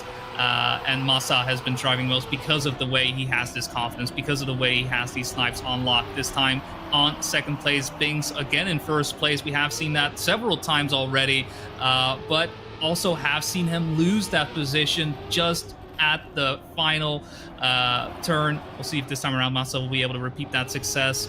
Getting a bit closer to Binks, won't be quite enough though. It's going to have to come down to the plastic. Binks first to head into the water and get onto the plastic. Let's see how wide he decides to go. Massa goes a bit more on the inside, but Binks has plenty of space. And you know what? That's enough for a world record right there. 106.4 coming in from the Frenchman. Beautiful time there. 10 points going his way as well as the rest of the players. Melee and Epos coming in 3rd and 4th. Yeah, and also with that, he goes into the lead, sets a statement, but Binks and Massa, I would say, throughout having a fantastic match so far, but it's also all about that top seed here by the looks of it. Binks, well, not having the best start by the looks of it. No, he did not make a mistake. It was Melio who was falling a bit further behind. I was spotting that one a bit wrong, but now we see 2 mistakes happening. It is Massa who falls a bit behind, but still it's in the race. Never mind, he makes that mistake. Clips there a bit too much, maybe wanted to risk to come back because he was already 0.2 behind, but it's between Melio and Binks. So the 2 Frenchmen are fighting it out for 10 points. Would be a sign of life for Melio in this match. Also showed good pace on map number 1, but did not really find himself on the board so often here on the other maps. And right now he wants to get those 10 points, but Binks had a great ending here, and also Melio wobbling there a little bit, regains control and has a good apex in that turn here as well. Melio having a good approach for the ending as well. This is looking like a 10-pointer for him, and yes, that will be the case unless Binks gets an incredible ending, but nope. He's not able to snipe it. Melio up to 52 points. Massa also finishing, but of course he had to respawn, so he was 4+ seconds behind. And Epos only with 4 points in this round. The big loser of this round, because Melio is walking away from him. Yeah, Epos, he's having quite some issues with the consistency. We've seen him, from the get-go, be part of that top pack, but every single time it seems to be a turn over adjusting or out of the wall bang, hitting one of the flagpoles, stuff like that has been very much causing him issues. And in a lobby as stacked as this, there's really no room for those types of mistakes. and it's put him into the position that he is in right now, 4th place, despite the speed that he is able to show, despite the world record he was able to drive earlier, getting into top 5s. If you can't do that in rounds, it's simply not going to be enough. And 44 points versus having to get up to 83 points at this point is a massive ask, especially with the way the track has been going. He is a great player, but if he doesn't have that consistency, then it's not enough. Yeah, it's definitely not enough here to make it into the 3rd round of the winner brackets, but that could be enough to make it into day 2 and just work on that. Do a night session. The next day will also start at 17 CEST, so you can still do some adjustments when it comes to that. And right now we see Bings, who is extending his lead and could just make clear a gap towards Massa, who made a mistake yet again. And Epos also wants to get some points, but Bings is looking unstoppable on this map so far, as he gets a really good start on Secrets here and is about to win the first round. Good nosedive there from Bings as well, just accumulating so much speed and is only 0.1 away from the world record. Epos still getting 2nd, even though he went for the safe finish, and also Massa barely able to finish. Melio with a DNF. So, one position has not been rewarded in this round, and that was last position. So Melio not getting those 3 points, and those can be very important. But of course, the finish time of 10 seconds, 1 respawn can already be enough for you to not make it into the ending. Oh, definitely. It's the way the tracks are set up, right? Some of these respawns, as you mentioned, they will take that much time to get into it.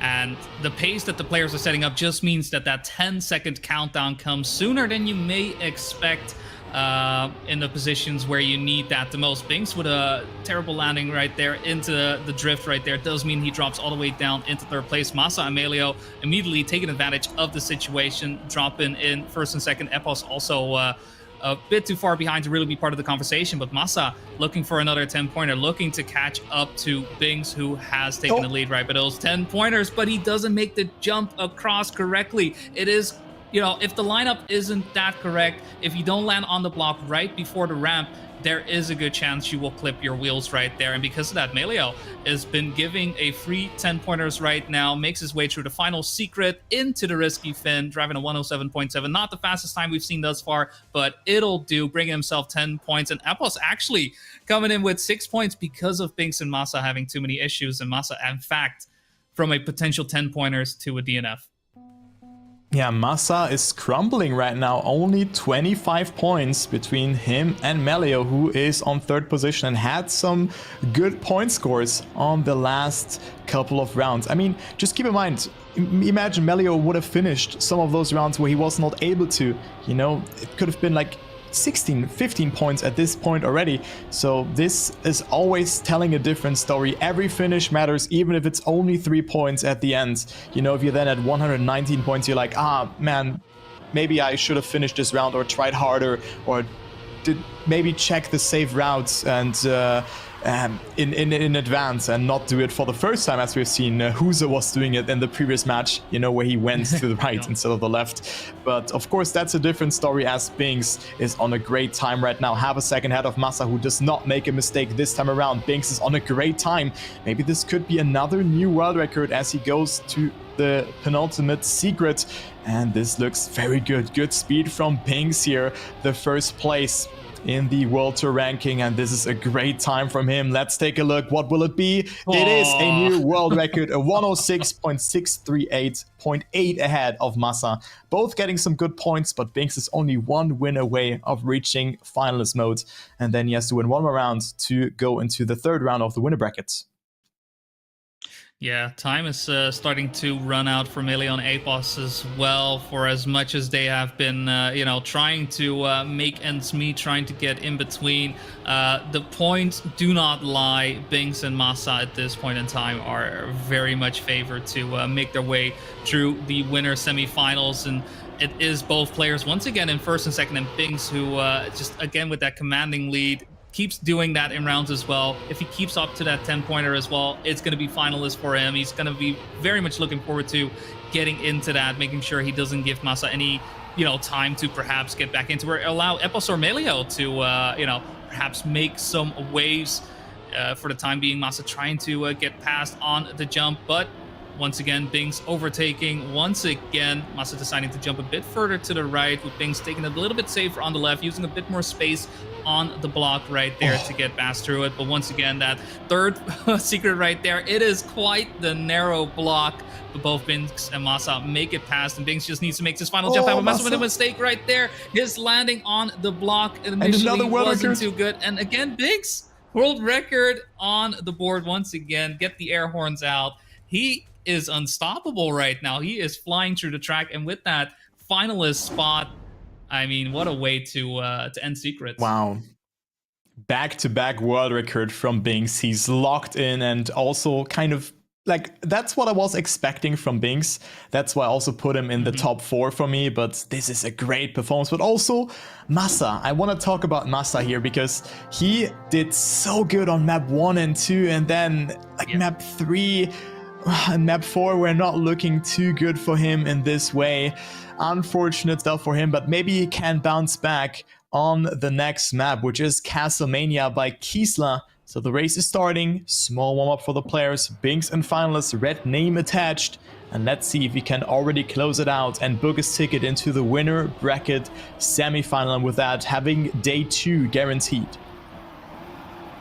Yeah, ooh, small touch right there from Masa onto one of the walls. So we'll have to be playing from a deficit. Not the biggest deficit, definitely some room perhaps to make something happen. But for the time being, Bings once again driving in first place. Epos and Melio wanting to, get past him, try to keep him in the match, but maybe not. Maybe this is a good idea to let Bings through. Again, if you have a bit of a final boss, if you have somebody who keeps picking up these 10 pointers, it may be a good idea to just let them through in that way. Obviously, these players, I'm talking strategy here. When it comes to driving, I am 100% sure these players are, I want 10 points. What are you talking about? Please get out of the way. I know how to drive. Totally fair, who am I to say these things? But for the time being, Bing still keeping Melee and Epos away, and despite them trying to find any way to get past the Frenchman, it's simply not really happening thus far. And with just a couple of drifts remaining, it is a relatively straightforward finish right now. Bing's keeping the lines nice and tight. Epos with a bit more speed to overtake Melio towards the finish line, but it is going to be Bing on his first try, just picking up another world record as if it's another day at the office, just another Tuesday. Wow, what a performance from Bings. 3 world records in 3 rounds from Bings here, clocking in the first position, and that is a statement. I think that puts him into the favorite spot of making it into the grand final after today. But of course, it's not over until the fat lady sings. He still has to play 2 more matches to make that not a dream, but reality. And now we have a 3-horse battle going on. Masa with a heavy advantage, of course, in points. He is 28 points ahead of Melio, and additional 6 points ahead of Epos, who had the world record on this map before. Bings was just doing his job, and was beating him in that round. But we have a good fight here between Epos and Masa currently brewing up. Masa with a good jump there, right now in the lead of 0.2 of a second. Good nose side there from Masa as well. You want to maximize the speed outcome out of that sector, so this looks really good for the German player, as Epos is not slowing down though. Only 700s between him and Masa, but this is very, very close because he is not slowing down. Epos opting for a wider approach, better entry into that turn, having more speed. Good line from Epos. He needs to get those 10 points to somewhat stay alive in this match, and this could come all down to the ending, and it will be the case. It is Masa with a good drift. Epos a bit more inside, but Epos losing control, and Masa sets another great time here. Only 800s away from the world record, and now he's up to 110 points, and with that, having to win 1 more round to activate finalist modes. Good round. Great round indeed. I mean, Masa and Epos just tit for tat throughout all of that, but Masa taking those 10 pointers. I mean, Melee and Epos both are relatively far away from him, but this allows him to make sure that that gap doesn't slim down at all. The last thing you want is to, slip things up, knowing that we already have 1 player out. it should be fine. I mean, look at this advantage. Surely I'll be okay. That is the worst thing you could be thinking. At the end of the day, you are still driving, you are still in your match, and Massa is that type of player who will, keep that in mind, will take that to heart. And I don't think he'll be, slowing down at any point at all. For the time being, though, because of a slight error on his end, it is Epos currently in first place. We have seen go quite fast throughout the track, but that final few turns being a bit of an issue. We'll see if this time around he's able to rectify it. As for now, he has to deal with the pressure of Massa right behind him, just lurking behind. No. Perhaps taking a little bit look behind him. Shouldn't have done it right there. There's the wall. Down he goes. And Massa set up to get into finalist as the 10-pointer ready to be taken. I mean, Melio is about a second and a half behind, but I highly doubt Massa is going to let anything get into the way of him and getting into finalist. There we go. 10-pointer coming in with a 104.4. Solid time from him as well. And he is set up and ready to move out of the match in position number 2. Yeah, and I mean, Epos was on great pace. He was 0.2 to 0.3 ahead of Massa, so this could have been another world record on this map, but it wasn't meant to be. Epos was maybe pushing a bit too much there, and now this is, of course, the do or die round for both of them. They need to make sure to get into Massa's head. They need to intimidate Massa, and Massa just has to stick to the plan, has to keep on keep up the focus. But I mean, if you then lose 2 to 3 finals rounds, that can really do something to you. But right now, looks like Massa does not have the best start. Melio and Epos can just collect those points, but of course the map is still quite long. It's the second longest map of the map pool. I mean, Castlemania and Road Cage have similar length in comparison, and right now Epos is leading. Massa with a good nose-side though, coming a bit closer, quarter of a second between him and the top pack, the top duo right now, Epos and Melio, but they need to avoid the outside there and do not clip. And there's one player already getting overtaken by Massa here. It is Melio who gets severely attacked by the German player. Epos needs to survive the ending, else it could be over and out, but Epos goes into the wall. I do not know what happened there. Melio with an okay line here, but Massa has a better setup for the drift, and it could be all over and out. Massa with more speed, and Massa goes into the next round. I don't know what happened to Epos there, but this looked like his controller could have maybe just disconnected, or maybe pressed an action key. Maybe. I don't know. But Epos, so many problems. Also on, I think it was the map spin-off, from Whiskey, where he had problems. DNF'd over DNF, and, well, was not really the match for Epos. And here we go. Binks is the match champion, and Massa taking that second place.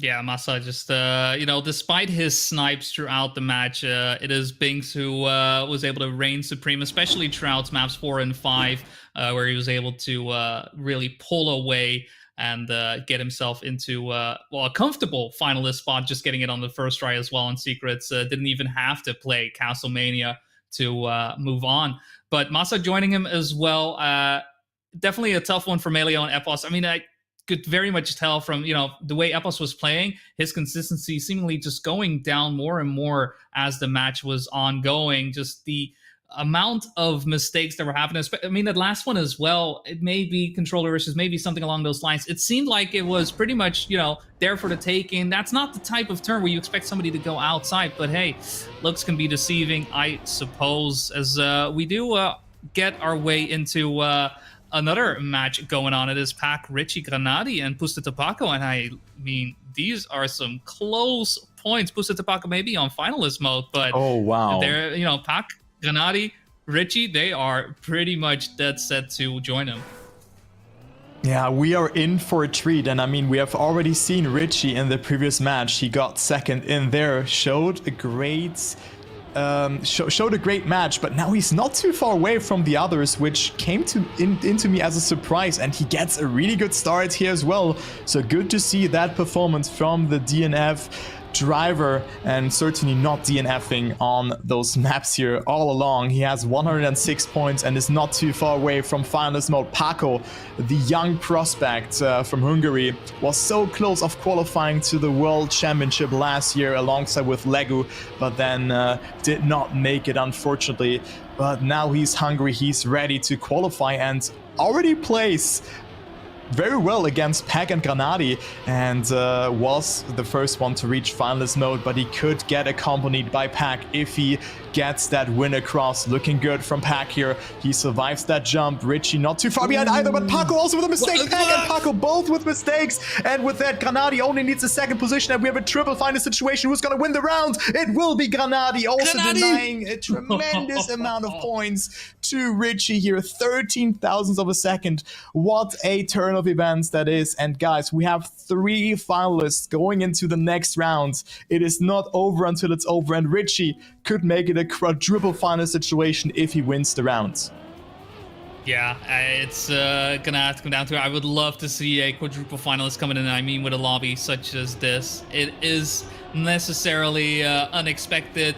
They are all players, great players in their own rights, players who would be able to make it far into these playoffs, but we can only allow 2 to move on to the semifinals. It is Richie currently looking to perhaps get that first place in, but is going to have to deal with the pressure from everyone else around him. Pac, Granadi, Pusta Paco, everybody is there for the party.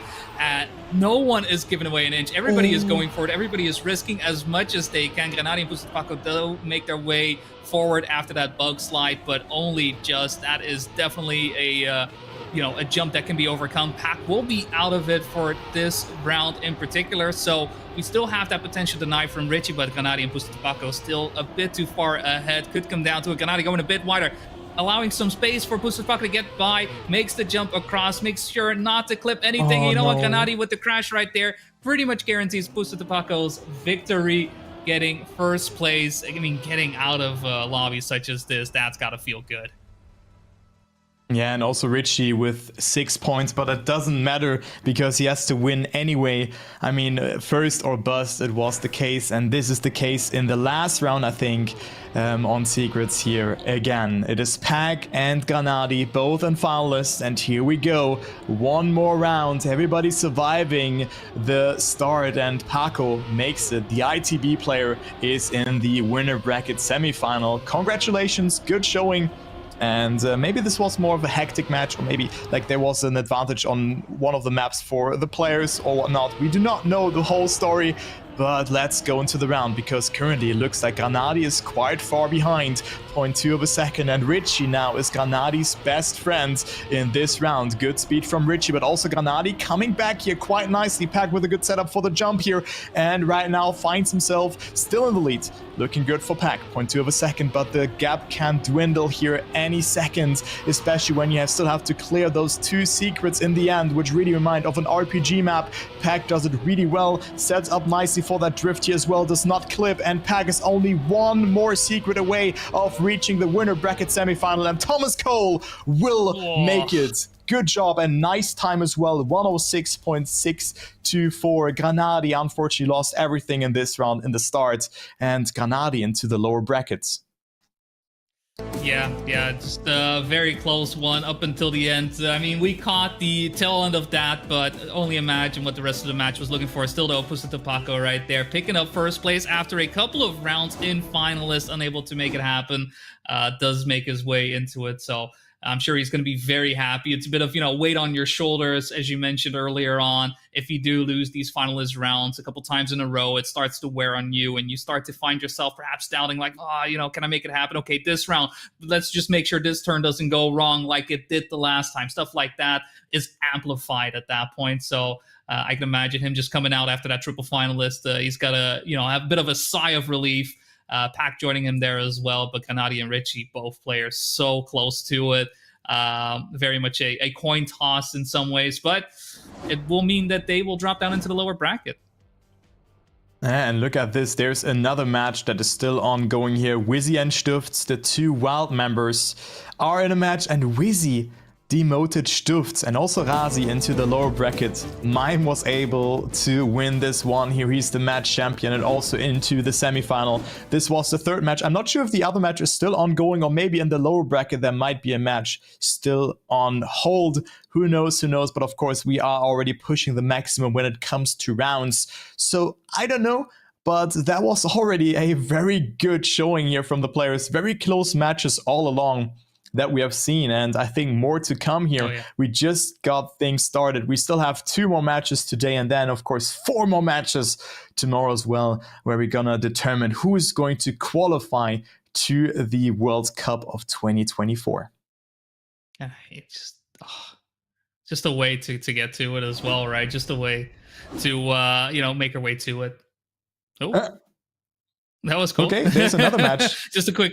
Okay, yeah, we still have one more going. This is one of the lower bracket ones. I mean, Coco, we already mentioned, right, being a bit of a surprise, dropping down into lower, but making his way through, and it does look like Pupor on finalist is going to be able to close things out here. Though, one of the U.S. hopes, Yandro, is still in it. This may be the place where we're going to have to say goodbye to both Yandro and Huso. And Huso was so close to moving on as well. Devastating to be going down as soon as this. But I think this is all she wrote. I mean, the times are more than the timeout allows.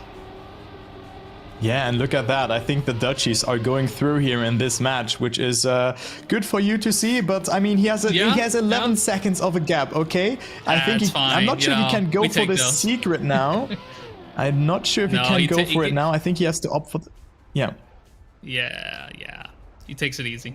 Okay, easy. Okay, no, it was Coco in the match. I thought there was one more Dutchie in there, but I was mistaken that one with Stuft, and he's of course not in the lower bracket just yet.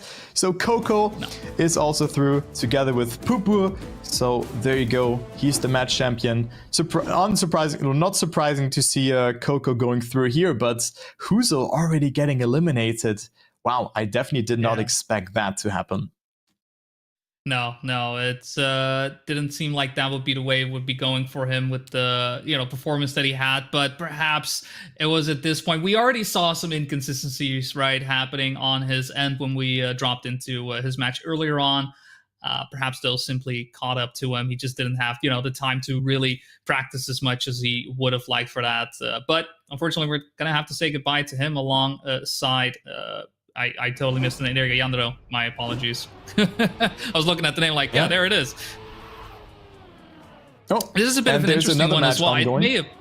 It may appear as if, where are 2 players? Why are we playing for third? This is the one match where we only had 3 players in the lobby. Exotica, Tomajan, and Gwen. So Gwen already able to move on, as we can tell. But Tomajan getting himself into a bit of a double finalist situation, fighting for his tournament life here against Exotica.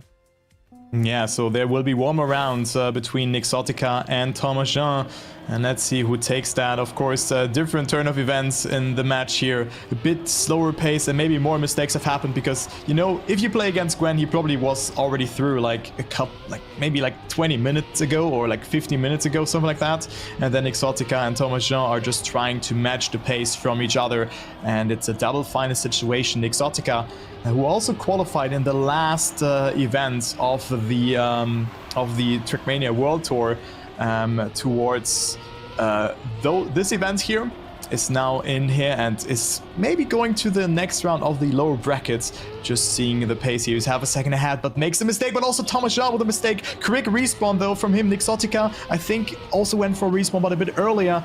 And he's now quite far ahead. 2 seconds it is. And Exotica just has to survive the secrets. So let's see if he can make it or not. Only a couple of turns to go. And of course, a bit of a slower pace round. Of course, it's not secrets, it's roll cage. But the part looked very similar to me. No. But what is he doing? It is Tomajan overtaking. No. The accuracy was not on point right there. He misjudged. But Tomajan now with a crash. Oh. But what? What is this? Is Cirque du Soleil? We do have a show on our hands. Unfortunately, it was inconsistency on Exotica's side, a bit too much, allowing Tomajan to live to see another day right there. But what a way to end Roll Cage here and to end one of our final matches for this round as well. But when moving on from this match, he is able to get into losers round number 2, and whoever he is coming up against, I think, is going to be quite worried, as that is just one of those players you don't expect down there. But hey, he's there, and you're gonna have to deal with it. Yeah, you have to deal with it. The first place is just gone if you play against Gwen. But we don't know the whole story there as well. And all matches are done, guys. So that means that we're also going to go onto a small break here of 5 minutes. And then we're back with the winner bracket semifinals. See you guys then.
And after a small break, we are back. I'm still Luckers Turbo, and I'm still getting joined in by Boney. We have banger matches coming up. The winner bracket is slowly but surely coming to an end already. It is winner bracket semifinal 1 that we are focusing on right here, right now. It will be a great match between Pussy Tupaco, Tween, Wizzy, and Massa. Yeah, and we've already seen the likes of Pusa Tapaco and Massa throughout these last couple of matches. We haven't caught the full story on Pusa Tapaco's side, but Massa we have seen his sniping game is on point, locked and loaded, everyone on scope, and if you show any sign of weakness, we can tell he is ready to pounce. Tween and Wizzy, though, we haven't fully seen happen. Tween not at all. Wizzy, we caught the tail end, him dropping down his teammates down into the lower bracket, but Tween, some could argue had a bit of an easier route too, but at the same time, I mean, it's still Tween, right? One of the, I think legends within the game, still playing, still being competitive, right? And very much a contender to make his way into the winners final. But as we kick players down into the lower bracket, as we see these players rise up out on the top to see who is best, who is at their A game, it's only going to get closer and closer from here on out. And where in the previous one, I was 50% on my predictions, I'm not sure if I can be even 50% on this one. It's such a hard one to call. It will be so close, and I also did not expect that Wizzy is going to beat Stufts in that other match, but I mean, everything can and will happen in Trackmania, but also Paco dominating the match against Pack and Granadi. Keep that in mind. It was a close match, and Paco was finals first, so that shows that he probably is more consistent in comparison to Granadi and Pack in that match when it comes to scoring points, obviously. But can he also now book his ticket into the next round of the winner bracket final in this way? I do think so, but the battle for second, I'm not really sure, because Massa showed a great match against Binks, and Binks, I mean, 3 world records in a row. That is just a statement from Binks, who plays in the other match. The other semifinal will be mine, Binks, Pack, and also Jan, who was qualifying to it. Maybe Jan and Tween had an easier match in comparison, but of course, players can still run deep from the lower bracket, and they gonna see each other very soon, at latest tomorrow, where we have the loser bracket finals happening, and then the consolidation final. But that's all way ahead of tomorrow, so this is still a long way to go. But my prediction, I think Massa and Paco are going through. Paco taking first, Massa on second. Yeah, I could see that being the case, though. I find it very hard to simply discount Tween and Wizzy for that matter. It is that we haven't really seen Tween, but I would actually, if I were to say first and second, I would put Massa on first and Paco on second myself. Okay. But even then, I think it could be a very, very hard fight. It's really coming down to Tween. Very curious to see what his pace is. Very curious to see how well practiced he is in that regard. Wizzy, I mean, already knocking down Stufts, and I mean, both players I would say are very much equal to one another. I mean, both on the same team as well, have been practicing together for all this time. Will it be enough though? Will he be the two of the wild boys coming in, the better one of the two at this point in time, to secure that spot? It's going to be a tough one. It's going to be a tough one, honestly, with the way Pusa Tapaco and Massa have been playing. Yeah, I mean, also luck has to be on your side. You have to get that round across, and if you get denied, that does something to you. I think the mental game, I always talk about that during cast. That is a huge thing in Trackmania, and sometimes it's getting neglected. It's so easy to see that you just have to drive straight forehead, but at the end, your pulse is at 150, and you know that you have to do that. Of course, the more and more competitions you play, the easier it gets. But of course, you also know that the player behind you is not slowing down. So here we go. We have that match, and I think everything is settled for that one. And and the other match, I think it will also be an absolute close match. I hope that we can see the ending of that one as well, because I cannot really pinpoint down anyone. I don't know how much Jan has practiced, because we said it was a more free match that Tween and Jan went through, but Pack also was not completely dominating as he used to usually drive in those early stages of the upper brackets. Yeah, I mean, I find it interesting as well with the with qualification, playing throughout this world tour, play the tournaments to accumulate these points. Pack only played 2 tournaments, and he got 1,800 points. That's ridiculous. Honestly, there are a lot of players who've played 6, 7, 8, 9, 10. I think the most tournaments played that I've seen for one player was 13. Which in and of itself is very impressive, right? To be able to attend as many online and offline events for that matter. But to be able to do it with 2 is mind-boggling, honestly. Like, how do you do that? But it does go to show, like, I mean, Pac is, one of those players, one of a kind, one of the finalists for previous year's World Tour, just, missing out on the mark. But one of those players, so hard to contend with. One of the players we haven't seen at all, seemingly dominating his matches, and it hasn't been, the easiest matches thus far that he has been playing through. Perhaps, round 1, Jan Mikatko Pupur, okay, could be a bit more tricky, but Razi stuffs Wizzy on round number 2. Those are not easy players to be playing up against, yet he is the one who, when we caught up to that match, long gone, it seemed. Yeah, long gone, it seemed. And now we still don't see him, right? Mime is still in the match that we're not spectating, so still mystery. Blanking out on one of the top players, but the puzzle is slowly but surely coming together. It seems like this is a Massa POV with those matches, but that's also great to see, to just follow along one player and just see how he progresses in the tournament. And I think Massa did a fantastic job so far. Just was not having the best like second phase of the match, let's say like this, but I think you can surely work on that, because pressure, like diamonds are made out of pressure, and Massa is definitely a diamond in this way, and he can just shine through there. So hopefully Massa is doing a similar match in comparison to the one that he played against Binks, and then I think he's completely fine. Oh, yeah, definitely. I'm just taking a quick look at the losers bracket as well, some of the matches that we have in there. And there's one that very much, jumps out to me. It is Epos Stuffs, Granadi, and Tomajan. I feel like this is one of those matches we've seen a couple of times in the past already. But now that's losers round number 2. That is a ridiculous level of players to be finding themselves in this, precarious spot. One mistake and you are out of the tournament. And I'm very curious to see who will be coming out on top out of a match such as that. I could easily imagine that being, one of these semifinals as well. But, there's only room for 8 players at this point in time, and they were unable to make the cut just yet. But regardless, very curious to see who will be able to survive there. Yeah, at the end, you also need a little bit of luck in the bracket draw. If you play against the likes of Gwen, who got demoted very early on, it will be a tough nut to crack. But I mean, we have seen Massa's pace and also the pace from Paco, and both of them still find themselves in there. So it was an unlucky draw for Gwen there indeed.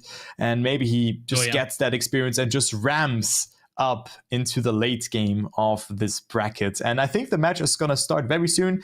I think we still have a little bit of time to talk about the matches, because you were mentioning the lower brackets. There are still some players that have been eliminated. So it is Charles and Alex who have been eliminated. Then Maxwell and Nick Sobi, Yandro Huzo, and then Nick Sotica has also been eliminated. And the matches that are happening in the lower bracket at the same time right now are Nico Speedself, Stufts Epos, Miquatro Acros, Melio Razi, Coco Tomashan, Granadi Holo, and then Gwen, Pupur, Auris, and Richie. But guys, we are starting now with the winner bracket semifinal. Semifinal 1 it is, and let's see who takes it. It is Paco, Tween, Wizzy, and Massa fighting it out, and the first map, you can see it here, it is Wave Control. Yeah, let's get those wheels wet once again as we make our way throughout this pond-filled track. It's going to be another banger of a match. I can already see it happening. Tween first time on stream to be seeing him play alongside Wizzy as well, who only caught the tail end of.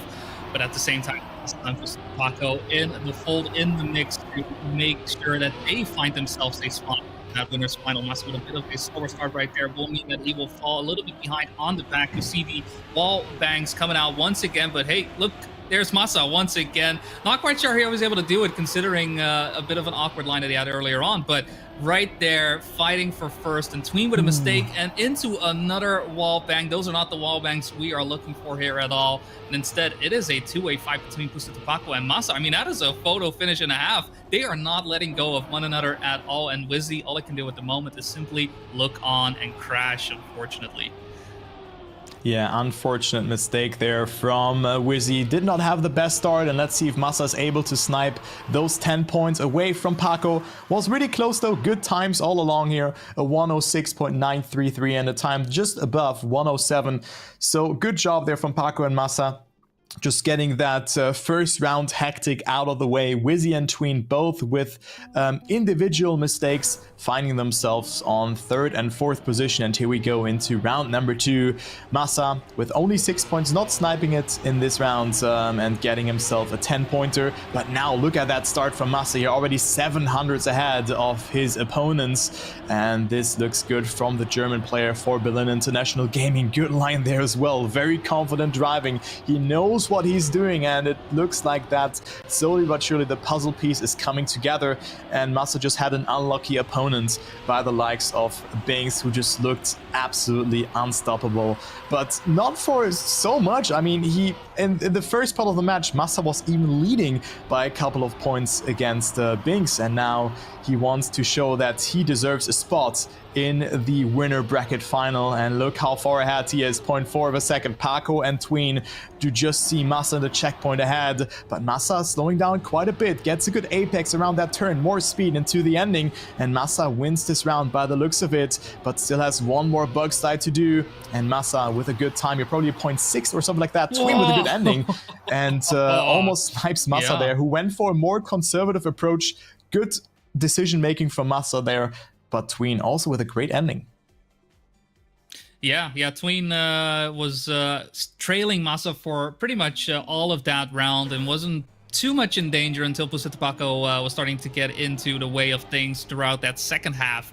And it actually was looking like Pusitapako was able to pick up the second place away from him, but a great inside line there from Tween on that final bug slide to make sure he gets to 6 points. Very necessary as well. I mean, it is still Pusitapako on 14 points, putting himself in second place, but last thing you want is to already allow your opponents to get away from you as early on in the match. Again, Massa in the lead, who is looking to extend that by even more, 16 points. Make that 26 if you can, please. Well, you're going to have to drive the rest of the track first if you want to make that happen. A good fight there between Tween and Pusitapako, but Tween with a bit more speed out of the ice, but having to release a tiny bit throughout the grass there as well, allows the two players to be side by side again. Ooh, not quite sure what happened there on Pusitapako's side. He clipped. And yeah, was unable to control it. It just didn't go right there on the ice, and Wizard will be quite happy with that, who hasn't really been able to do that much thus far. Massa, again, quite comfortable in first place. Doesn't have to worry too much about anybody overtaking him. There's simply too much space between him and Tween for a snipe to happen. But Tween, still though, 6 points on the board, put himself on 15. Won't be in second place just yet, but starting to creep up to Paco. Yeah, Massa opting for a more safe approach in the ending, whereas Tween really is catching up there in this bug slide by the looks of it. So Massa with good decision making, knowingly not having to push in the ending all along, just having to survive it and collecting those 10 points. So very experienced playing style from Massa there, I would say. And now he is leading by already 9 points after just 3 rounds. But we have a new competitor in this round by the likes of Pusitapako, still on second place in the ranking here. Tween going for the slide. You can see it's not really that much slower. I would say it's more consistent because you know what you get, right? Whereas with the wallbang, you just can hit it in a slight different angle and with that slow down. But look how far ahead Massa is again. What a good map this is for Massa here. He could go up to 36 points and just assert dominance and let the others do whatever in that second place battle. But just when I say that, it's Massa who with a mistake, slowing down there. He can bounce back though with a good ending. He's not too far behind, as you can see there, as Paco clips there. And it is now Massa versus Paco, who's risking the ending a bit more. It is Tween ahead. It was Paco, of course, making that mistake, and Tween finally getting that 10-pointer and goes to second place. Massa with a good recovery though, and still with 6 points in this last round.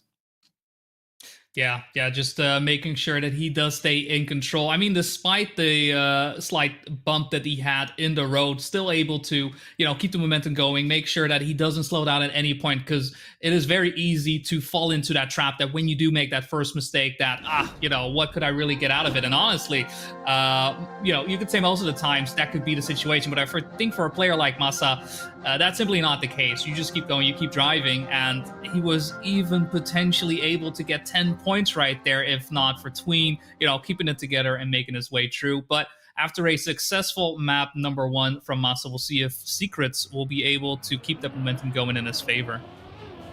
Yeah, Secrets also look to be a map that is like you think you're safe, but then the last secrets come into play, and it's really hard to just tailor yourself onto that beam, the penultimate beam on this map. It's not that easy to do, and look at the start from Tween here already in this round. Massa, Wizzy, and Paco all with slight mistakes, and Tween now wants to fight his way back into the match and maybe even get that first position. I mean, he has 25 points already. It's not quite far ahead of Paco, but after this round it could be all different. It could be more than 10 points, but Tween not with the best slide there, so Massa is coming closer and even overtaking Tween here in that section. So wonky match, and I would say that Massa definitely capitalizes from slight mistakes from the others and is just able to stick to the game plan. And it seems like the opponents are not on the pace thus far in comparison to Binks. So Massa wins the rounds, 107.475, 1 second behind the world records. Tween still with 6 points, and then Wizzy and Paco a bit behind. And look at the gap now between second and third that has been created. It is 7 points now, and Massa is 11 points ahead of Tween. So good job from the Germans so far. Yeah, just making sure, just to pave that road, keep moving forward, keep that momentum in his favor. As you mentioned, right, Binks is not in this match, who seem to be, the kryptonite for Massa. Not having him in the match just unleashes his change, allows him to thrive, to allow him to, get the points wherever he is able to. He doesn't have to worry about any, potential difficult snipes thus far. He is simply in first place from the get-go. Unfortunate landing right there from Tween onto the drift side does mean that he ends up crashing out, and it is a fight between Massa and Pusatapaka right now for that first place, as Wizzy is behind by about 0.3 of a second. Goes for a bit of a lower jump out of that quarter pipe. Does mean he is able to close in off Massa right now, but he has also lost a bit of space on Paco right now, who has the lead by about 0.3.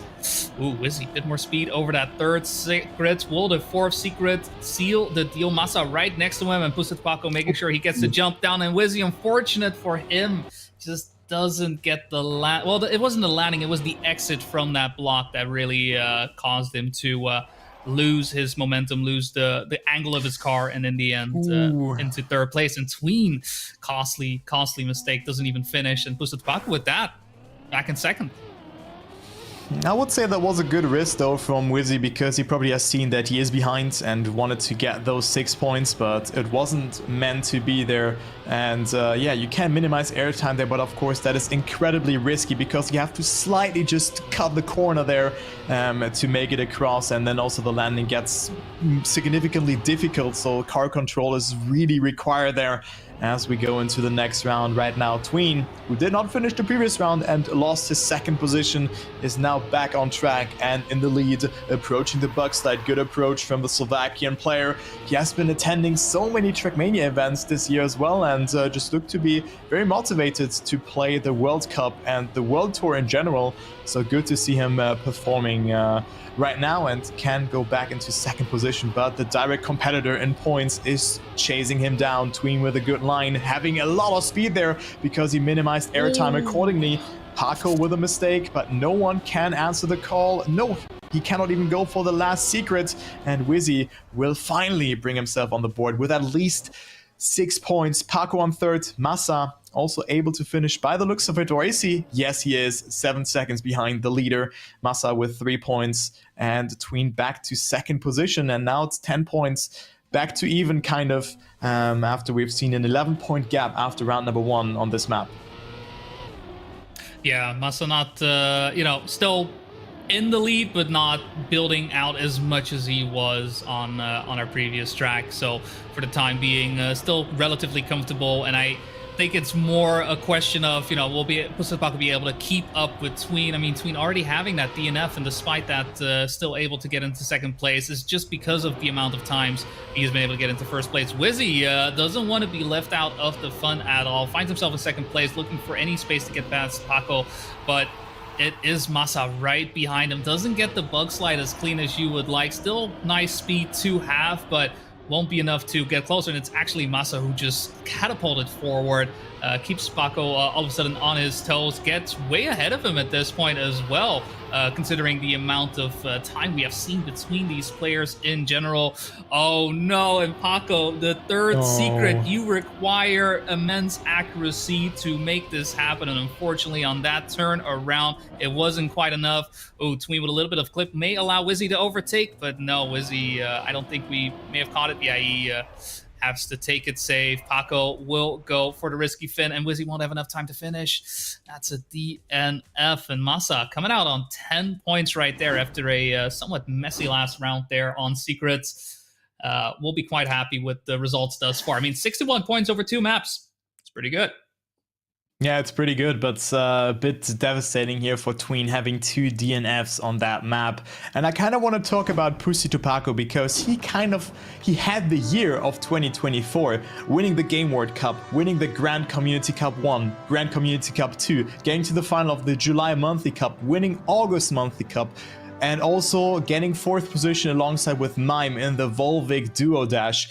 So many good positions for Pussy to Paco in this year, but right now it looks only okay. I mean, Tween had 2 DNFs and he's still only on that 3rd position, so maybe the pressure is coming into play in this match. And I mean, Paco wasn't finalist at first, and now in the previous match, and now he is 19 points behind Massa, who plays a fantastic match.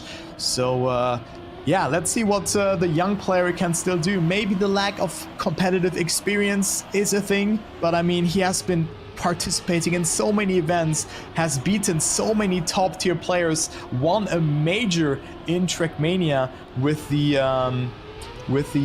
Game World Cup, of course. You know, he is experienced and he knows what to do, but right here we cannot really find an entry point into this match, because right now Wizzy also finds himself on the lead. Massa dropping down quite a bit here in this first round, as Tween also wants to fight his way back. What a round that is, actually. Tween falling over, and he will not play a role here. Let's focus on the ending though. Paco with a very good approach. I think that was even a bug slide setup for him, but of course with that he sacrificed a lot of speed. Wizzy versus Paco here.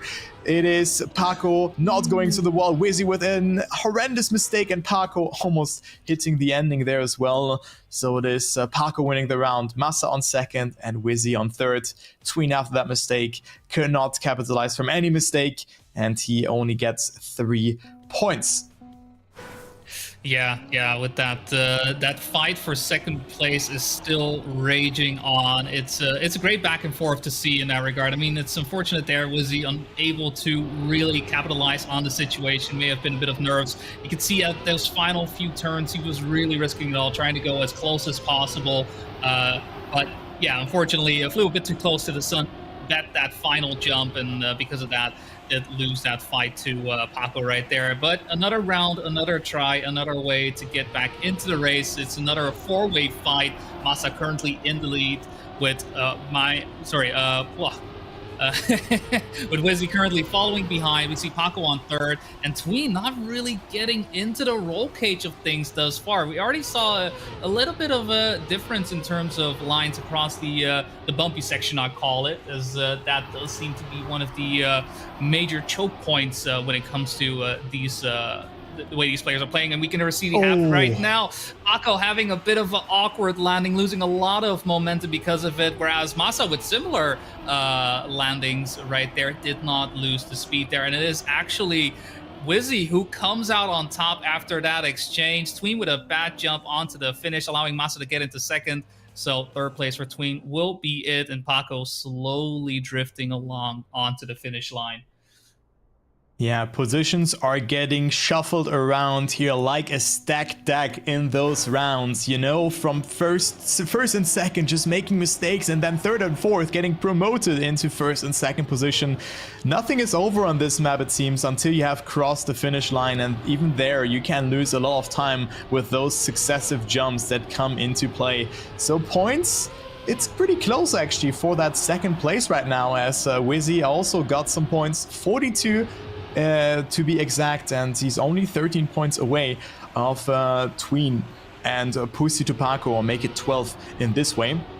And then Massa losing a bit of ground after a very good start. He is only at 73 points, still of course having a commanding lead, but he needs to get more than that. Now Wizzy and Paco fighting it out. Wizzy would love to see a first position, getting himself back into the fight for that second position, and he also gets a good drift, good speed, good alignment through that sector, but make sure to not fall over a clip there. And it is Wizzy unfortunately making a mistake, and Paco is 0.7 of a second ahead. Massa nowhere to be seen. Tween probably saving it, just wants those 6 points here that he's getting rewarded for the second place, and it looks good. Paco also with a safe ending, and also a good time, 114.054 it is, only 0.2 away from Gwen's world record.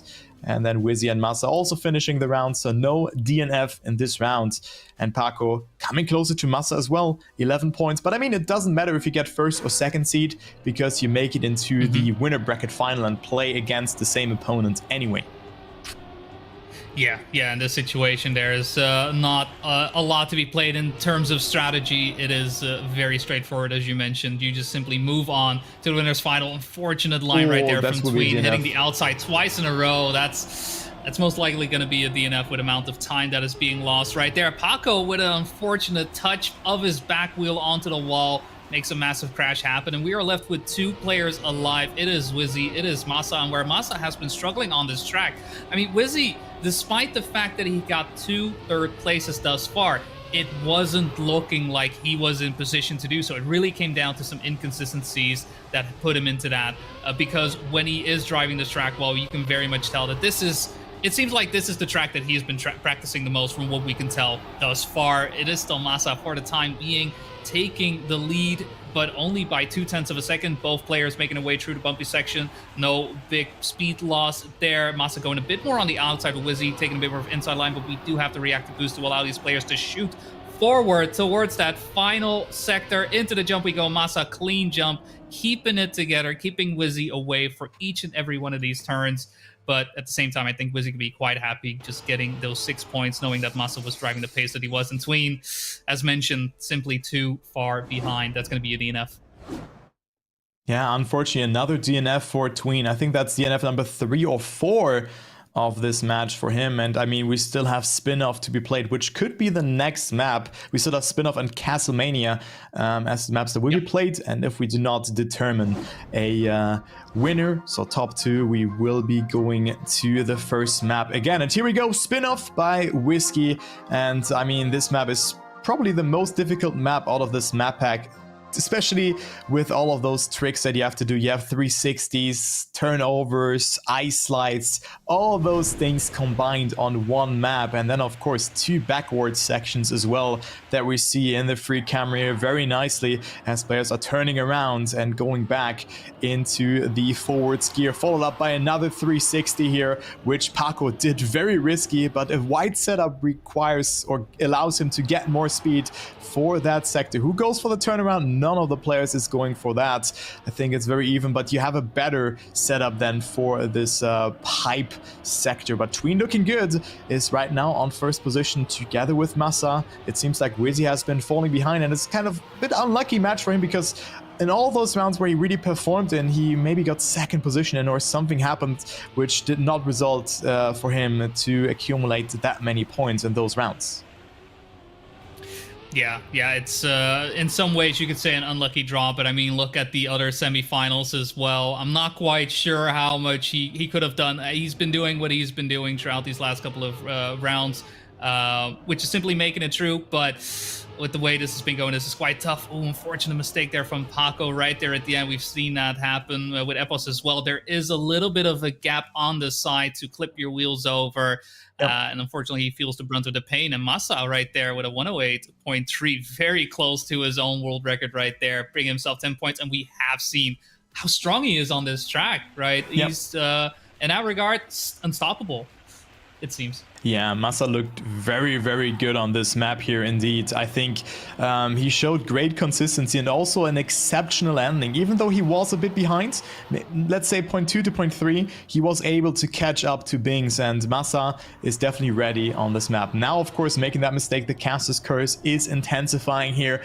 And now Paco having a great round, but it's still very close for the second place, as you might see. But also Paco struggling here, so it's an open fight. And concerning Massa's ending, I do think that it could even get closer, just seeing the turnaround from Massa that has been done with perfection in the previous rounds. 0.2 of a second, and Paco with another mistake. So Massa does not even need that great turnaround to take that first position. But let's see, he still has to survive. Also now Wizzy coming back into the mix. Massa doing it very nicely. Wizzy also with good speed, but Paco with a more inside line, requiring him to travel less distance. And Massa, yet again, kind of similar to map number 1, just keeping his cool, even though he made a small mistake, 1.5 seconds behind his time, but still winning this round. And that's where you win matches with consistency, with adapting to your mistakes, and find a way to not respawn, find a way to still be just 0.3, 0.4, 0.5 behind.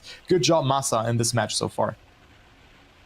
Yeah, and with that as well, first to be in the triple-digit sector as well, 106 points. And yeah, with the way this track has been going, I mean, Spinoff in and of itself, you can very much tell that this is going to be a map for everybody who is in day number 2.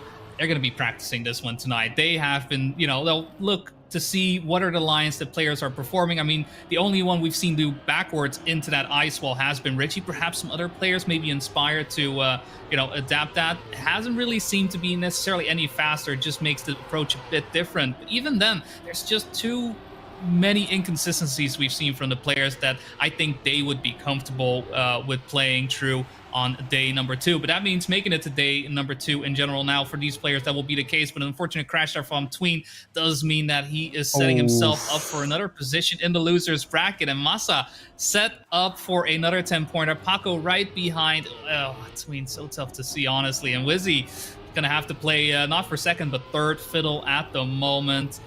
And it's gonna be Massa with another 10-pointer right there. Picking up with a 108.1. He's simply untouchable on this track. I think if in any way, shape, or form he can manipulate, time and space to be playing on Spinoff, his Beyblade is always at the ready. He wants to throw down on this track every single day, guaranteed.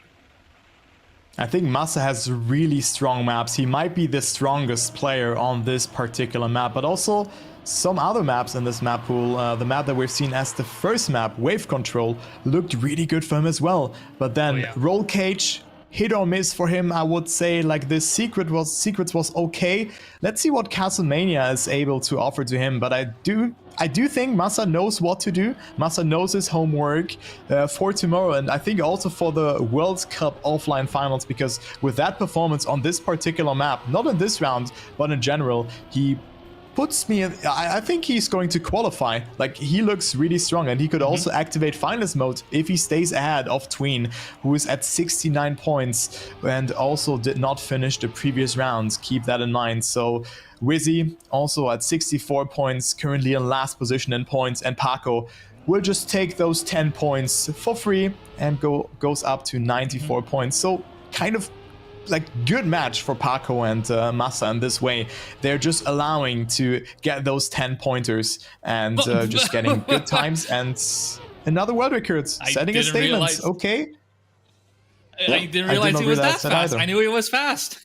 Yeah, I think it's that's because Paco. of the differences in between times that we didn't even realize. Didn't realize he was that fast. There was no, other player no to competition compare him to see. Okay, yeah, he just flew through.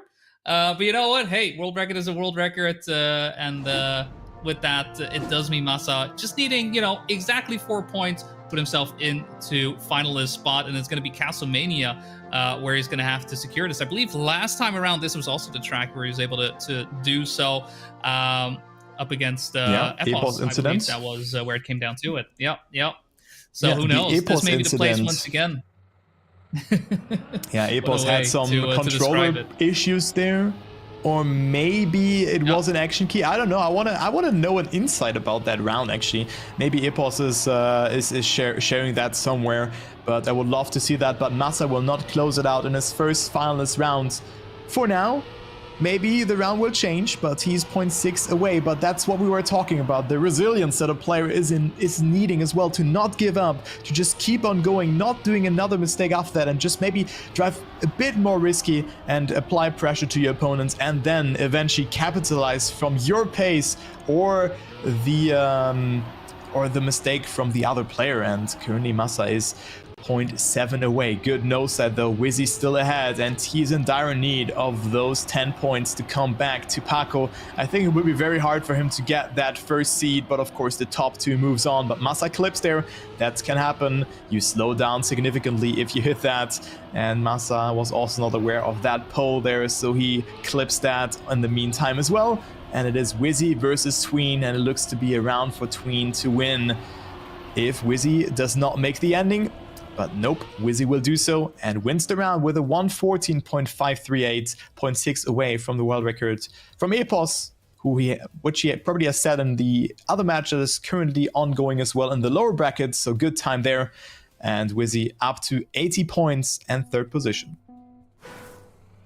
Yeah, and with that, it does mean that Paco needs to start worrying a little bit. I mean, there is still Masa in the match, so it does mean that those 10 points are still up for grabs, but he has been showing a little bit of faltering, right? Just a little bit more inconsistency here and there. Still enough for himself to be in second place, as Tween and Wizzy had quite some issues on spin-off. Right now, though, you know what? It's fine. Just prove me wrong. It's A-okay. Put yourself into first place. Put yourself 108 points. And not only that, keeping Masa away from closing out the match, who at this point in time, last checkpoint, we can see 2/10 of a second behind, alongside Wizzy as well. It's starting to grow a bit more as Paco is maintaining his lead, growing his lead at the same time as well. It's not a fight about seeding at this point. I think it's just a matter of Paco wanting to be first place. Doesn't matter. 98 points. Could have been 9 points for all he cares. He's just going to keep going and try to get the win. Regardless, for the time being, maybe making his way through. Nobody really giving him an inch. Nobody getting close to him. Tween actually get into second place. Could use the points indeed. Wizzy on third. Doesn't want Masa in front of him because that's, 3 points instead of 4. And you know what? I'm sorry. It's going to be Masa with the snipe and Paco with the world record, a 113.8. Remind me never to badmouth Paco, all right? The moment I do, he just starts turning up.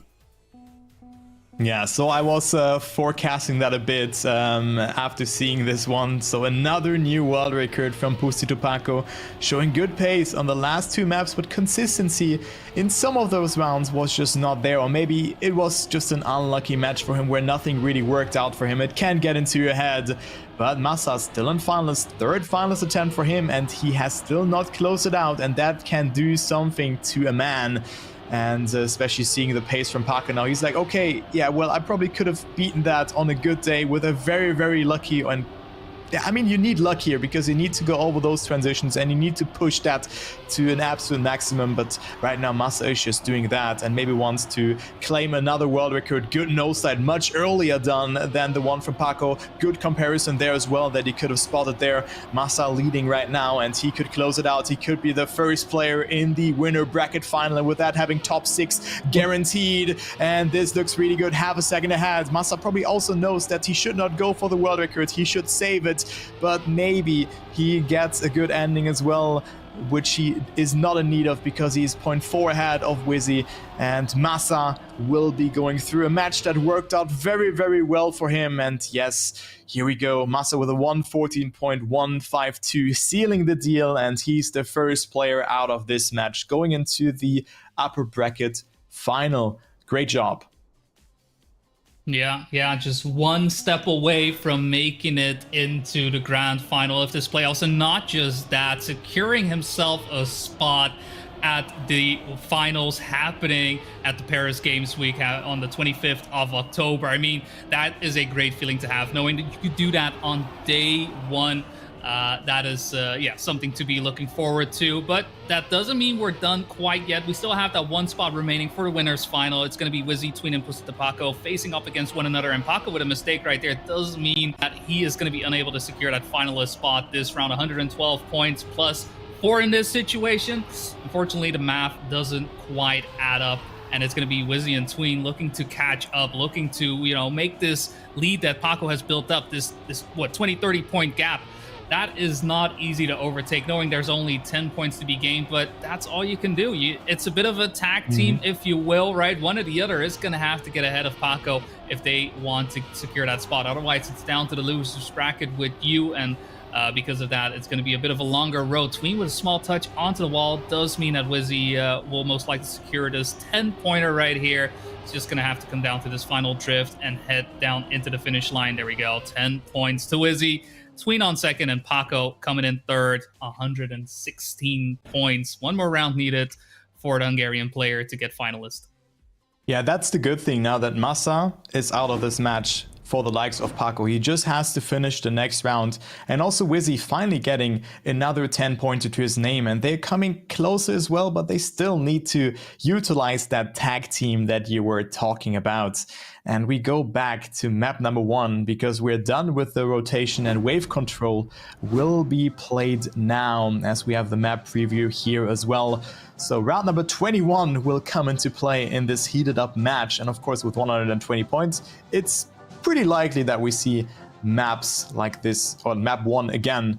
And the map order is random, so there's no pick phase coming into play other than for the finals, and also for the offline finals as well. But here, the map order is random, and players cannot pick or choose the map to start with according to their seed. But here we go, 99 points for Wizzy, 93 for Tween.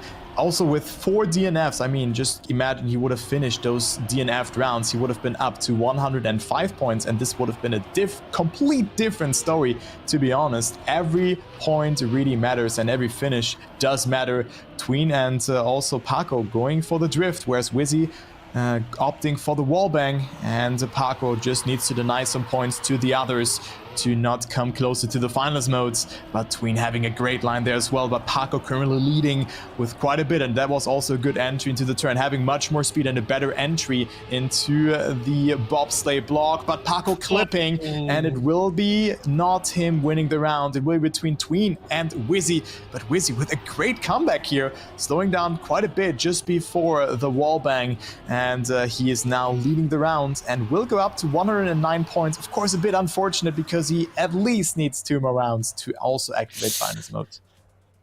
Yeah, it's one of those, it's the classic, if you will, right? That 1 point away from finalist, that simply is the way it goes. But that is the race you've been driving, and at the end of the day, you could have done better one more round to avoid the situation. Obviously, we can't look into the future. We can't know what is coming. The only thing you can control is your present. And, well, I mean, it's up to Wizzy and Tween right now to do exactly that. Paco on finalist has the red letters and numbers on his card, though it's kind of hard to see with the skin that he is using. But you know what? We can see he is in first place. We see the red text as well. And it is Tween, the only one able to stop this from happening. You know what? An unfortunate clip from Paco right there from that drift, the water drift, if you will, does mean that Tween is able to get 10 points for himself, getting ahead of Paco. Just needs to hold on to it, needs to make sure that there are any more mistakes, right? He could even take it a bit easy, if you will. 0.4 of a second does allow you that space, and Tween thus far showing no signs of slowing down, showing no signs of wanting to give it away.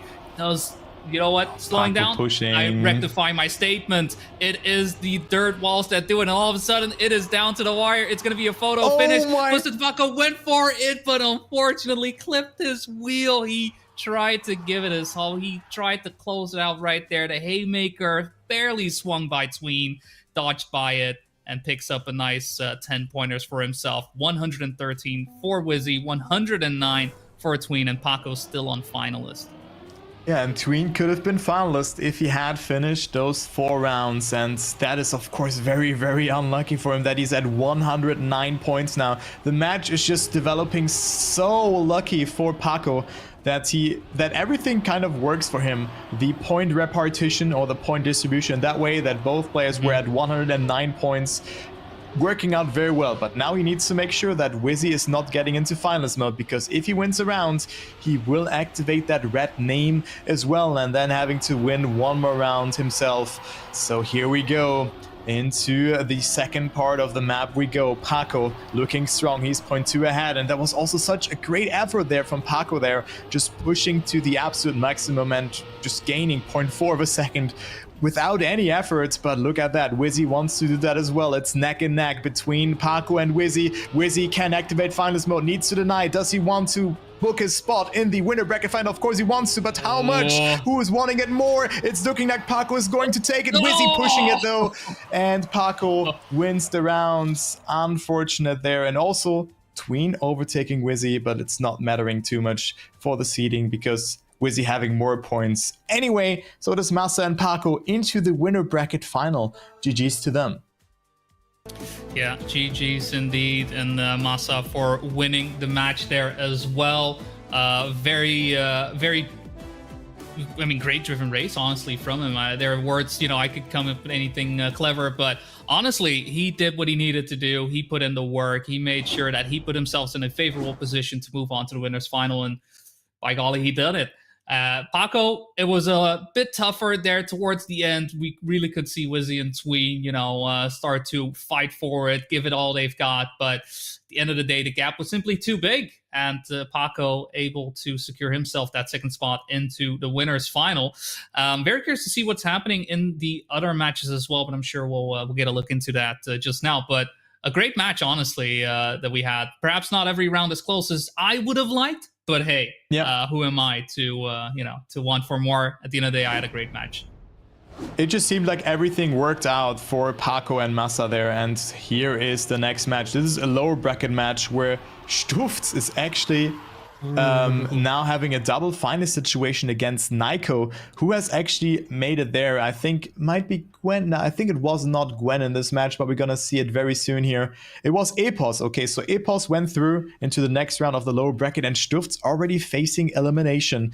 That's definitely a name that I did not have on my list in my pick'ems, but we have 1 more round there to be going for, and of course a map swap. So that's why you can see us again. Hello guys. Also, I hope, of course, we're also streaming on YouTube. I hope you guys are enjoying the cast. And also to you guys on Twitch. I hope you guys are doing great and you have a great and pleasant weekend.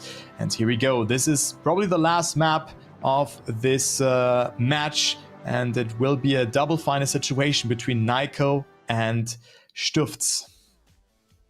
Yeah, I mean, that's definitely not a situation that I think Stufts would find himself in. Speed Self, unfortunately, being the awkward third wheel in this last, possibly last round. But that doesn't mean he doesn't have an opportunity, he doesn't have a chance. It's going to take a lot of rounds. There's a lot of work on the table for him, but for the time being, doesn't look like he has the pace to keep up throughout this first couple of sectors. It is Stufts and Nako side by side.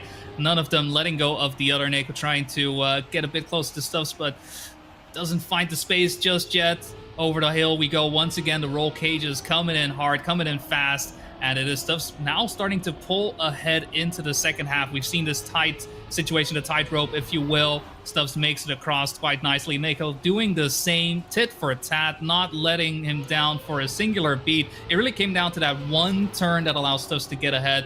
There is still plenty of track to remain to make sure that Stufts makes his way across. Or is it going to be Nako? Is it going to be Nako to move ahead? obviously, as a Dutchman, I want Stubbs to do it. I think he himself wants it as well. But Nako is in a phenomenal position to make a bit of an upset happen. It's going to come down to these final few turns. Still holds the lead, but a bit of a clip that may be all she wrote. Nako with a bit of an awkward jump right there, but not enough. Stubbs with the DNF right away, leaves, and that's a devastating end to his World Tour right there. Definitely one of the favorites for some people, for me as well. But what a way to go out. Round number 2, and that's all she wrote. Epos, the one. He had it, but he had it. Sometimes that's it's not enough. brutal. Sometimes not enough. Oh my, I'm a bit sad for Stubbs because he qualified together with Wizzy, and now it was Wizzy demoting him into the lower brackets, and he loses against Niko. So that was probably one of the first upsets that we have seen, and we have another match happening also in the lower bracket here versus Across, Razi, and Mi Quattro, and only one person can go through here because Melio, I mean, to be expected, he played a fantastic race already. Had ups and downs in that one as well. And he's already through. And Across about to deny the entry into the next round. Turazi does not clip there as well. Only one more jump is needed, but Across fails it. And it is Razi sniping it. Oh my. Across and Mi Quattro also eliminated. And everything came down to the ending again. That ending is devastating. It's such a precarious one at that as well. Your angle could just be slightly off and it's all over. And, well, it's exactly what happened. It is all over. Mi Quattro and Across, unfortunately, with that eliminated from the World Tour as well. I mean, this is how fast it can go. It may be double elimination, but it doesn't mean you're safe, right? It's over just like that. Round number 3, and we've already said goodbye to count the one. It's going to be about like 13 players. Yeah, 30. Yeah, actually, no, 15. Wait, no, it's a top. We may. We'll say 2 more. We're not there. Right? Oh, no, we are there. We are there. We are there, yeah. 15, like, guys, don't do math on stream. We all know that as casters, right? Let's see if there's another match happening. But I do think, like I see it from production here, all matches are done. So, guys, we have the next round of the loser bracket coming into play. And, of course, it's now getting more heated up. This is the last round of the evening. Then we're going to return tomorrow at 17 CEST, same place, same time. But before we jump into that match, and we're probably going to focus on the winner bracket final to see who already books their spot to the World Cup this year, we're going to go on a 5-minute break. So we're going to see you then. See you then.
Hello, everyone. Welcome back to the playoffs for the Trackmania World Tour. I am Boney C, once again joined here by Lucas Turbo, and we are dead set, ready, set, go to cast the winners final, our final match for today as well, to determine our first two players to move on to not just the grand finals of this playoffs, but also secure their spots at the grand finals in general, just the finals of the World Tour and the Paris Games Week happening on the 25th of October. But who do we have ready and waiting for us, Turbo, for this, jam-packed winners final? Yeah, I mean, we have seen Massa and Pussy Tobacco going through from the other match, and then Binks and Mime going through, so the last puzzle piece is getting assembled, because we have already seen Binks playing, of course. He did fantastic, he was ahead of Massa, but now they're gonna meet again. Massa, I think, has shown a lot of very, very strong maps, but also had some difficulties. And then Paco maybe had a bit of a lucky match where everything just worked out for him because his opponent could not answer if he maybe made a mistake and whatnot. And well, then we have Mime, the vice champion of Trackmania in 2022. And well, I mean, we also had an incident happening in 2023 alongside with his teammate Alfie, but let's not talk about that. G-Force never forgets that incident, but I think, well, enough of that. It will be a very hard match to predict, and I mean, Massa won his match, and then Binks got second, and they meet again after that, so that just shows that this was a very, very hard match for Massa to play. Let's see if he gets first or second in this match. It should be his goal, but against Mime, it will be very hard. Not sure about Paco. I think he needs to get into the groove of things. He drove 2 new world records in the last match. What can he do now? I mean, that's what I, like the doubt of Paco may be the thing that fuels him. That, well, so far, every time I said, well, he's not looking too good, is when he drove these world records. So he may be, pulling out of nowhere. I mean, Massa, Binks, Paco, Mime, we haven't seen at all. We've mentioned him multiple times already throughout this stream, yet we haven't seen a single round of the Polish player. Well, he's made his way through. He's knocked down Pak and Jan for that as well. So clearly he's cooking. Clearly he has something up his sleeve, and he's ready to, take the win here if it's up to him, because, well, he's been doing so every single time thus far. But Massa, Binks, Paco, Mime. Who's gonna take it? I mean, we've been doing our predictions, right? But once again, we are left with a choice that honestly seems a bit unfair. And you may see in retrospect, like, oh, obviously it was gonna be those two. But right now, I genuinely don't know. Yeah, same, because I mean, we don't know how Mime has played out. We have not seen him in the world records. I think maybe once or twice in the beginning, but other than this, I mean, Mime is also not notoriously known for his insane pace. I mean, of course, he drives world records every now and then, but he's more or less consistent and knows what to do in those kind of situations. He's like just cold-blooded and knows when to perform and when not. So I think it will be a close fight, though. I think it all for me really depends on how Paco goes into the match and if Mime can match the pace from Binks, because Massa was able to do so, but not entirely. He had 2 maps where he really was not feeling it, and maybe he was just like leaving and was just like, okay, I can do that, maybe go over 1 or 2 parts, and it's like, okay, I'm ready. I'm also able to get those first positions against Binks, because that was really close, but also Massa maybe pushed a bit too much. So it is a hard match to predict, and it could all come down to a triple final situation with Paco not being too far behind. And I think my predictions were not too off all along, I would say, throughout those days. But I do think that we're going to see Paco at, like, let's say 114 points, something along that, and everybody else is finalists. Gotcha. Yeah. It's very hard for me to go. I would say, I think Binks probably would be the one to come. I should say, like, the triple finalist. I do think Binks could be the one to come out on top out of that, that bar fight, if you will. I feel like that is the best way to describe a match such as this, right? Just a bar stool being thrown over the bar there, somebody getting thrown over the table there. It's just all out mayhem, and every one of these players has something to play for, right? I think as well with Mime and Massa, both players have that skill where if they do seem like they have a bit of a bad round, right? They have a little bit of a mistake. They somehow find a way to get back on top. They find a way to get back into the match. We've seen it happen multiple times on Masa's side, right? We being able to beat Binks a couple of times already to the line. And Mime, while we haven't seen him on the stage just yet, from seeing him in previous tournaments, most of the times when I count him out, like, there's no way he can make something happen. Before you know it, he's right there on the final turn, tit for tat, for whoever is, in first place at that point and still bringing the fight. It may not always go his way, but he always finds a way forward. It's Agreed. It's a tough one to call, but I am just excited, honestly, to see these 4 players play. I am also a bit curious who we've lost along the way that we may have missed. As in our lower brackets, we are left with 8 players at this point, right? 12 players in total are left in the race. Yeah, 12 players in total, but I think there's another round in between that is being played at the same time. So I think it's 16 now, but after this, there will be 12 players that are going through. Oh, yeah. But I think also for this match, I think what really matters is map number 1. Because map number 1 will usually be played again if a match is very close. And if, let's say, if it's Castlemania, Masa was okay on it, but if it's spin-off, or I think, what was the other map? Wave Control. I think this will be very good for Masa. Yeah. Roll Cage and Secrets, he was struggling a bit. He drove okay times, but especially spin-off. Masa looked absolutely fantastic. But also we have seen a new world record from Pussy to Paco, of course, in the match beforehand. So it could all be just decided within 1 or 2 rounds, and then everything can and eventually will happen. I can see every player going through here, but, well, I mean, it's good to see like who went actually through in the lower bracket. We have seen some of those matches. We have lost Stuft along the way, actually, which is crazy. Yeah, painful. And I think right now there's actually stacked matches happening in the lower brackets at the same time than this. There's Epos, Melio, Coco, and Gwen playing it out. I think there is Gwen's organization, ECCom Japan or something like this. Oops, I'm not sure how it's pronounced. Japan. Yeah. Oh my god, I should not try to pronounce French names again. But this is streamed there, and then Granadia, of course, streaming his POV. Oh my god, that was embarrassing, but you guys got the point. Yeah, well, we are going to focus on this match.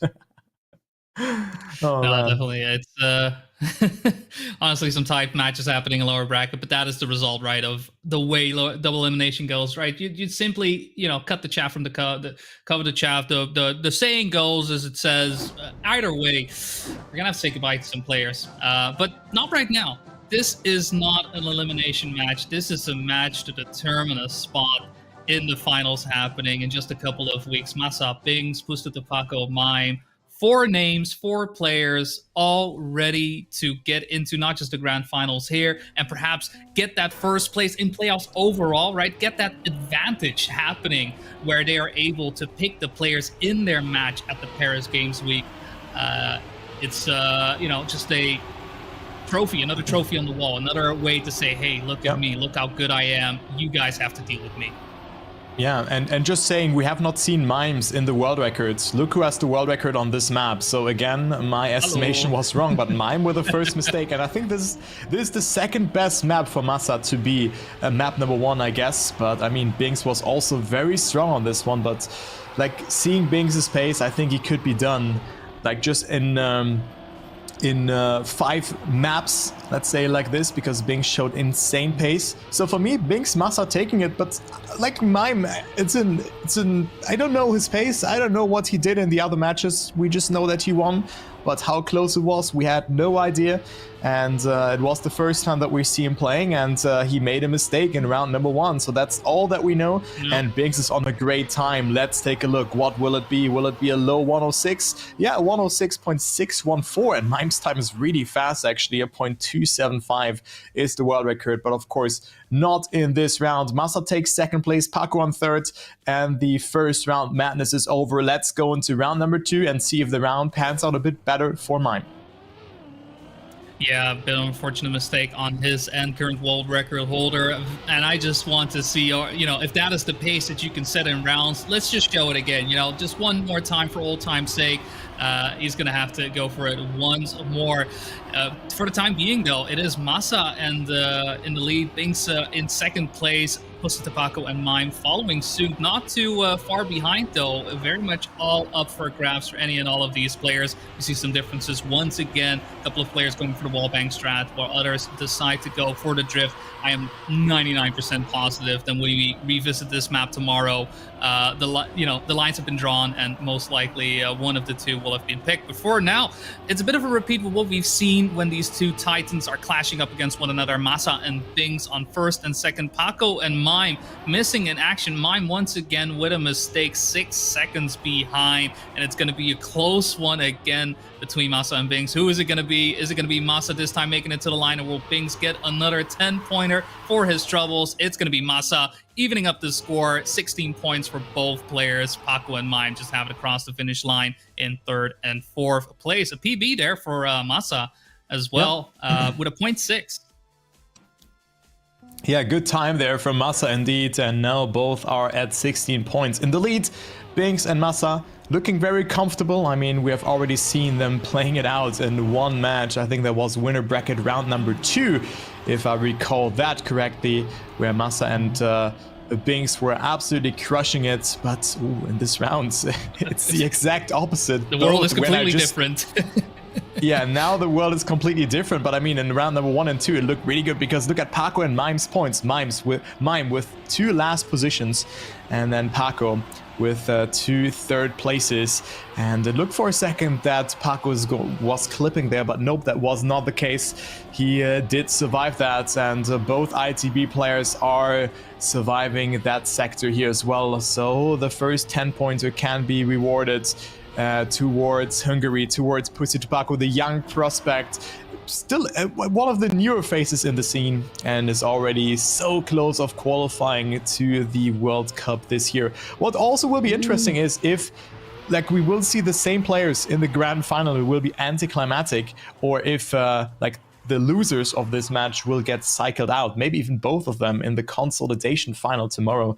Who knows? That's, of course, something for tomorrow, as we still have this match to be played out for. And Paco coming closer to Binks and Massa, and Mime also not too far behind with that second place, but still needs to find a way. Let's see. Do we see 4 individual winners on map number 1 or not? If someone can do it, it is the world record holder Mime, who currently has an okay start, but is behind Massa and Binks.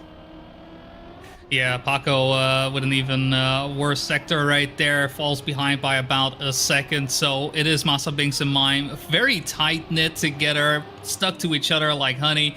And we once again see these two differences. Massa and Binks going for the wallbang, Mime going for the drift. I'm sure these players will be re-examining the lines from everyone else, but Mime hungry for those 10 points. Has to settle for 12 after 3 rounds. That is not the Mime that I know, and right now he does have that lead. Binks and Massa both looking for some space to get by. It's not going to happen on the bobsleigh second just yet. Binks with a little bit of a hop allows Massa to go by. No skipping allowed here, sir. Apologies will be given out later, I hope. But for the time being, it is going to be Mime cruising towards first place. But Massa, we've seen his sniping potential. We've seen how close he can get to it. But you know what? The edge was even closer, and Mime crashing out in the end. We didn't catch it quite yet, but it is going to be Binks in first place. Mime crushing the dream of that potential first place for everyone, as he does crash out. And another 4-pointer, again missing the mark there. The only player not on 20-something points. Yeah, unlucky there for Mime indeed, getting not so many points on map number 1, an average of 4 points. So this is not the start that he was looking for, as we now go to map number 2. What will it be? It could also theoretically be played in a very hectic match, and maybe mistakes and DNFs are going to happen. It is Castlemania as map number 2. So here you see the beautiful map preview, maybe for the last time today, but of course we will be back for day 2 tomorrow as well. So race is starting, and right now the standings are as follows. Binks at 29 points, then we have Mime at 16, Paco and Massa very close to each other, 24 and 23 points respectively, after Massa had a great start, but then only got 3rd and 4th position in round number 3 and 4, so lost quite a bit there. And let's go into round number 1. This was a map that Paco, of course, drive that new world record on last last time as well, and I think has beaten Binks' time, who was just driving, I think, a 1:14.0, if I get that from the top of my head. But Epos had the world records beforehand. But we have spotted that time from Binks in the match where he played against Massa already. So Binks also is fast on this map and maybe wants to take home that world record again in this round, already leading by 0.3 of a second. Great pace from Binks, who was the leader. Over 6,000 points have been accumulated by him throughout the World Tour, but he clipped, and also Paco clipped, so Massa is joining in the fight. So it is a great show here for that first position, but both have made small mistakes. Who's willing to push more? Massa with a wider setup, having a better entry into the last drift, but Binks makes it through and wins the round. And even though he clipped, he's not even a second behind the world record. It's ridiculous with the amount of pace these players are still able to put down with a mistake. I make a mistake and I am happy if I even get bronze. It just goes to show how good these players are, that they are able to stay as close to these world records despite errors happening on their end. It's very much that resilience of a pro player taking the form of these times that we see happening. I'm not really having the best time thus far. I would say out of the 5 rounds that we've seen, it's really every single round thus far has been some sort of mistake, some sort of error that really hasn't gone his way. One time it has, not hurt him as much, but thus far still on 19 points, still, kind of left out of the contention that we see happening, that we see occurring with Binks on 39 points. Ooh, unfortunate landing there on the dirt, is able to recover from it, but lands himself into 3rd place, allowing Paco to be in 2nd. Binks having the lead, a bit of a conga line situation.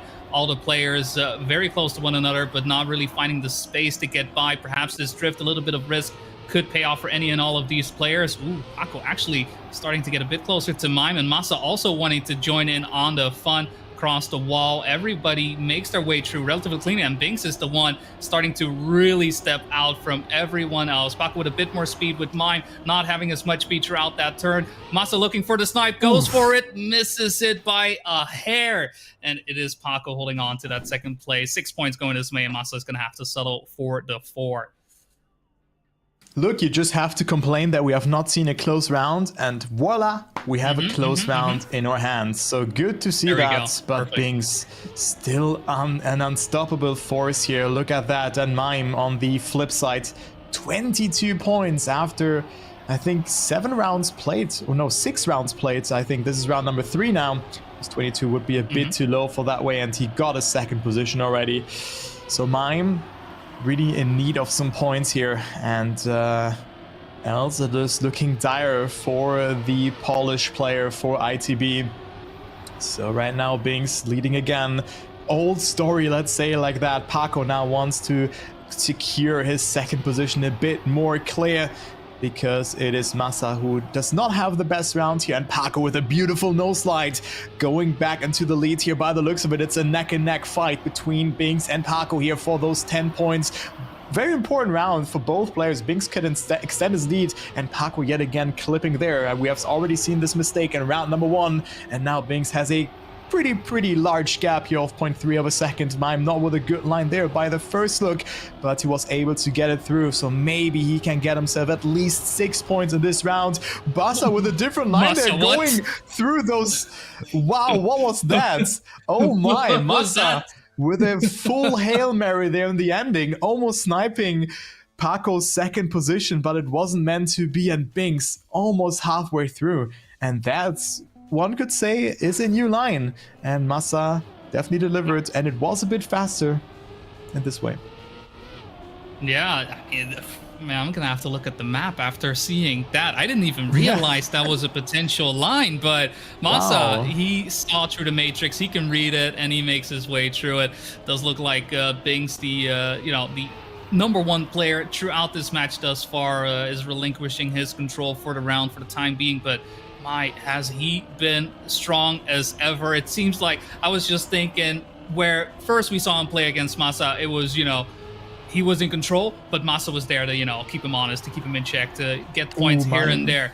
It seems like between that last round Binks went into the hyperbolic time chamber, came in super strong, and decided, you know what, I'm here to take points. For now, though, it's not going to be his race, and it is the ITB boys currently duking it out with the big man himself, Masa, looking to get in front of Mime, but Mime needs those 10 points, wants those 10 points. We'll see if Masa goes for that line once again. Very curious to see. For now, it is Mime in the lead, Masa right behind, looking to find any space pass. No such lines this time. Goes a bit wider, actually, allowing Mime to secure the 10-pointer there with a solid time of 1:14.1 as well. Very desperately looking for those 10-pointers, but Masa taking it a bit more conservative. I guess he didn't feel like he needed to risk there. Yeah, that's definitely the case, and maybe this was just an accident. I don't know, because it looked like such a thin gap that he had to clear there. So, well, it was not for Masa here on this map. I mean, he lost those individual fights a little too often, and I mean, still got some points out of it. But now we go to the next map. It is Secrets, and Roll Cage and Spin-Off still on the line. So the maps will be played after that. So here we go. Secrets, a map with a lot of different routes that you may not have spotted in your first discovery. I just forward you to the video from Granadi, where he was completely clueless about some of those parts. And yeah, it's also good to see pro players struggling, as Granadi currently is in the lower bracket. And we're also gonna maybe see the match after that, if he has made it or not. So here we go, round number 1. Paco, I think, is really good on this map, as he has a good start, but look who has the world record on this one. It is Binks, and Mime just falling further and further behind. 35 points after 8 rounds. This is just a little bit more than 4 points per round from Mime. He needs to find those 10 pointers, like now, kind of. And in this round, it's already over for him because he's 4 seconds behind. Yeah, it's very, very tough race for him. I mean, at the end of the day, you've got 4 players in the lobby. Someone is going to be the big loser in all of that. It's very rare that we see all 4 players exchanging first places over and over. There's usually, you know, a couple of players that come out on top. It's just unfortunate that Mime is not the one doing so. Binks, though, on a banger of a run right now. Does have an awkward jump off this last secret, and it is Paco coming away scot-free like a bandit in the dark, picking himself up 10 points. Mime actually in the end does pick up a 3rd place, as Masa most likely had some error somewhere along the way with some of these secrets. You know, you got to solve these secrets each and every one of these times. The riddles keep changing, and sometimes you don't have the answer ready just right away. Yeah, that is for sure. You are not safe in the finish once you have not completely cleared it, so it is not until it's over, let's say it like that. And I mean, Paco with that, now on 2nd position, and he could already qualify to the World Cup like this if he continues that performance. But that's what we were talking about. Masa having some phases in his match where he has good rounds and then bad rounds followed up by each other. And currently Paco's on a great time. Look how far ahead he is. Look at that bug slide. So aggressive. And he's 1/4 second ahead of Mime and Masa. And Mime, on the other hand, also caught up a bit to Masa. So 39 points for him right here, right now. So it's still a close fight, and everything like kind of guides into the way on the next couple of maps to see who gets those 10 points, who can get that finalist mode as first. But it's a close match all along. Mime pushing a lot, getting the low landing, and also Masa with more speed. But it is Mime who wins that round. And you could see this small clip there results into you having more speed for the ending. And Mime finally able to get 10 points. And Masa, 52 points, still on 2nd position, but losing ground. He needs to get those 10 pointers, but good rounds here all along. And the match is picking up heat and pace here, Boney. Yeah, the match in that sense is still wide open for any and all of these players to get that spot into grand finals. It is Binks currently with the advantage in terms of points, but Secrets really hasn't been paying off too well for him thus far. He hasn't been able to match the amounts of points that he was able to get through these first couple of maps throughout the way these rounds have been developing. And in fact, it is ITB who is driving. Unfortunate touch there from Boosted to Paco will mean that the gap to 2nd place will be shrinking, and that is exactly what Mime and Masa are looking for. Ooh, Masa, unfortunate drift right there. Wanted to slow down a tiny bit to get around the turn, but doesn't get the drift down. And because of that, will have to respawn there and gives Binks a lot of room to, keep that lead at least a little bit in check. Mime, though, 10 points right here, right now. Hey, you know what? I may have had a couple of bad maps because I could say rounds, but honestly, I think that is not the case. But 10 points, putting himself on 59. I mean, Masa at most will be on what, 56? And then we have Pusta Paco now on 61. I think Mime is back into it. For anybody who was doubting him, you know what? You were wrong. He's back now. I called it right here, right now. We're not even halfway through the match, and I think Mime, this is where he tries. This is the situation he loves. Yeah. Yeah, it feels like it's a transition phase here from Masa having a fantastic first map, but it's not able to get himself sufficient points. And Mime now with 2 first positions in a row. And in a close match like that, where players then only getting 9 points, let's say like second and they just get 9 points and the other players just getting 8 points, because second and fourth, and then third and third position in those respective rounds, he just gains so many points because the others are just stealing points away from each other, and the first position is just so advantageous. And Mime once again in the lead together with Pussy Paco, and with that he could even come closer to Binks, who had a great start into the match, looked unstoppable, but did not score so many points in the last rounds here either. And Paco now in the lead because Mime made a mistake. This was the round for Mime to win, to come back into the match, and also look at the ending from Binks. Wow. Paco with PB and Binks just gained 0.1 of a second towards him. Masa on third and Mime from first to DNF, so no points for him. This is very unfortunate because Masa now tying up the score to him. Paco still only 9 points ahead, and this is a very close match, Boney. Wow. I did not expect that we would have a tie third place between Mime and Masa at this point in the match. I mean, looking at how map 1 went and how it was dominating towards Binks and Masa, it felt like, well, you know what could the answer possibly for I to be? What could Pussy Paco do? What could Mime do? And I mean, Mime has been struggling, right? He has very much been in the slumps, but it was secrets that got him back into the groove, it seems. And despite that DNF, he is still in a very, competitive position, I think is the best way to put it. It's not a situation where, they're down 30 points, 40 points. What could they possibly do? No, the fight for second place is still raging on. And you know what? At the end of the day, second place is all you need to secure that spot in the grand finals of this playoffs. But for now, the players are off for round number 1 here on Roll Cage. Yeah, Roll Cage, interesting map, and map where Masa had some good lines on, but also rounds where he really struggled to just get into that first or second position. And look at that fight here between them as Mime and Binks are currently in the lead. Yeah, just pushing hard. I mean, Binks once again finding himself in a relatively comfortable spot. A spot he's found himself in quite a bit. Secrets hasn't really paid as much difference to him. And in fact, it is Mime who is very much rejuvenized, having that second win to get him back into the fold. Masa as well, looking for some more points, wanting to not be the last one out. But the bumps in the road once again make someone really just fall out of line, and it is Mime who needs to get the final jump down, but he clips the scenery, and because of that, it is Binks still with the 10 pointers, 97 points.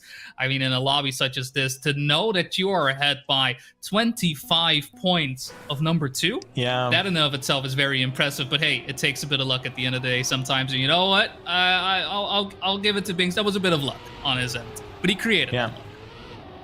Yeah, he created that one of staying not too far behind Mime, who just jumped against the Continental tire there that was used as scenery on this map. And of course, it has a hitbox, as you might have seen it there, and you cannot drive through it. It is solid, and with that, you just slow down. So Paco now with a good start. and it is Binks who's trailing behind. Good speed though from Mime and Massa as well, so this is a very competitive round here by the looks of it. Paco still leading though, great line through that penalty reactor boost section, and Massa going into second position with a very aggressive line, fighting his way back and maybe wants to get those 10 points here eventually.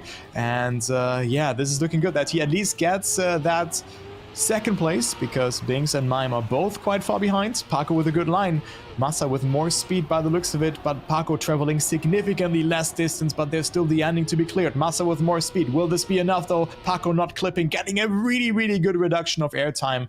And also look at this time, 1:14 flat from Pussy to Paco, claiming that second place and just confirming that position. 82 points. Massa and Mime again tied to the point and are 14 points away from Paco. And Binks, well, that's a complete different story. He jumped up to 101 points. Yeah, finally breaking down that triple-digit situation. Always feels good knowing that, you know, you are just a couple of rounds away from putting yourself in finalist mode to putting yourself in a situation to move on to the grand finals. Massa and Mime, they've been fighting each other, but it's the wrong fight to be having. They should be looking at Paco, they should be looking at Binks, and it looks like Massa, for this round at least, is able to put the sights on Binks. It has been a situation he found himself in before, and with Binks actually not getting that sector correctly, crossing the tight beams, we'll have to respawn, and with that is going to be out of contention for this one. Paco also too far behind. Will maybe actually get a DNF out of it, which is very positive for Mime and Massa, who currently are in first and second. Mime has been able to overtake by quite a bit, but it's looking quite advantageous. Once again, the fight for second place opens up. Yeah, definitely. I mean, you need to finish so many rounds. We have seen it with Tween in the match beforehand, where he could have definitely been finalist if he had finished all rounds, but he had, I think, 4 rounds that he did not finish. And in this round, it is Binks who's barely able to finish, up to 104 points. Every point does matter, but look how close it gets now. Massa only 8 points away, Mime 4 points away, and suddenly the fight is there. And the battle is continuing here on this round, where Binks is at 105 points, so he cannot reach finalist mode just yet, but a first or second position would give him the opportunity to do that in or after the next round if he gets a position in that one as well. So Mime, good start this time around. Could jump up to second position after a horrendous start. You can only say it like this: Mime has survived the part of not of struggling, and maybe the maps that he was not able to play that well. It could also have been that he maybe had to go out of his comfort zone a bit too much, and the maps that are just coming up, map 3 and 4, and maybe also map 5 that is still coming up, which is spin-off, is just suiting him better. And here it is, Binks leading, Paco on second, Mime is dropping a bit further behind, half a second. Mime, Massa with a great line, but clipping there a little bit. Binks, by the looks of it, has made a mistake, and Massa with a great line here again, but Paco is leading, and Paco is once again defending his second place unless he fails the ending, but nope, he's not doing so. Beautiful jump there from Pussy to Paco. Again, a 114 low from him, up to 92 points he goes, and Binks also not scoring too many points in the last couple of rounds. 108 for him. It's getting close all along. Yeah, all of a sudden Binks is starting to get a little bit into reach, and actually Spin-Off still a map that we haven't played yet. Maybe the map for Massa to get back into it. We know how strong he is on that track. We have seen him drive phenomenal world records on this until Paco actually beat him on there. But that does mean that a track that has been quite inconsistent for most of the players, I would say, that we have seen playing this track. This is the moment where, Massa may be able to make that comeback. And again, right, that fight for second place is still ongoing. Binks on 108 points, just needs the 12, but that doesn't mean you just get them just like that. We're not going to give them away. You have to earn them. And for the time being, it's Mime, Binks, and posted to Paco, who want to stop Bings from perhaps getting into finalists. There is that potential where it initially seemed like, oh, well, you know what, perhaps it'd be advantageous to once again create a situation, the final boss moving on, so that way you can get the 10 points when he's Paco. out of the race. Oh, Paco, unfortunate mistake. It's less that. It's more of a, definitely a four-way fight that we are seeing occur here, and with Paco getting out of the way right now, maybe Masa and Mime getting into second place. Yeah, very, very good round here from Masa, but also Mime not looking too bad here either. As we see Gwen having the world record on this map at 107.844, but Masa had such a good reduction of airtime in this part. I think slowing down a bit later or a little bit different than the other players, and this time it does not work out. Maybe Masa also did not have it as good as Mime, who now leads the round, but Masa with a very aggressive ending, trying to snipe it, but it's not enough. And look at that here, 108.121. And then imagine driving a 108.26 and you were third. And also Paco not finishing. Very good for Masa and Mime again. It is 6 points between second and fourth. And then Bings is the only player who's clear of some points. If Bings wins the round, he's finalist and he could book his ticket to Paris already. Yeah, but I mean, to do it at a lineup such as this, it really does feel that where Bings, he had that strong forewin to get into the match. First couple of maps really going his way. All of a sudden, Mime is awake, Paco is awake, Masa is awake. They are all going for it, and Bings finds himself stuck in fourth place, seeing these players get up ahead of him with turns that are as difficult as this. That is very, very hard to deal with. We do see that Mime, unfortunately, the no grip, gripping him along the way, sliding all the way out, but it is the other ITB player, Pusted to Paco, taking over that second place. So Masa not able to really get rid of these players thus far, and is going to have to contend for a first place once again. Paco and Masa are side by side, and it is Bings actually starting to close in, making the distance smaller and smaller by the turn, but there's only a couple more turns remaining. Masa having to go a bit wider, gets a bit more speed out of it. Paco in position to get 10 points, crashes out. Oh my word, Bings really tried to get finalists there, but look at that, 4,000ths of a second. Masa has it wasn't even a sniper rifle. He just kept him away. He shouldered him out of the way, nose across the finish. Made the difference there. This match is on knife's edge, I tell you that much. And Masa jumped from... Oh, what is going on with Bings? This could be a no finish for Bings if he makes another mistake. Let's keep that in mind, because Bings already lost 2 seconds. And one more mistake and he could be out, especially if it's a big one. And he should know that. Paco, 4 seconds behind. And it seems like Mime and Masa gained some momentum on this map, some well-needed momentum. Both had ups and downs during this match, and right now Masa having a great line there. Mime's drifting a bit on the wall, but setting himself up nicely and a bit earlier throughout that ice sector. So Mime is back into the battle for first position. Better speed for Masa though. Look at that. Overspeed for the German from Berlin International Gaming. And if he wins that round, he's up to 106 points. And what do I see? Bings 6 seconds behind. It would be huge for the others if Bings does not finish this round, really. It will be absolutely huge for them. And, well, Masa slowing down a bit earlier than Mime, who clips. And I don't think Mime has sufficient speed to make the jump cleanly. He actually has. He jumps quite far up, and this did not look like a 107.9 to me. Very good time from Masa, up to 106 points. Bings also finishing, so completing the task, and he's finalist. But look at that, Masa from last to second within 2 rounds, and he's 6 points ahead of Pussy Tobacco. Yeah, it's been a roller coaster in terms of points for, well, pretty much all of these players. I think Bings has been the only one, relatively safe, but even then that lead that he was building up throughout the match at this point isn't really that big. Yes, he has the finalist on his car right now, but he only has a couple of rounds to really make it happen, and thus far, Spinoff really hasn't been the map for it.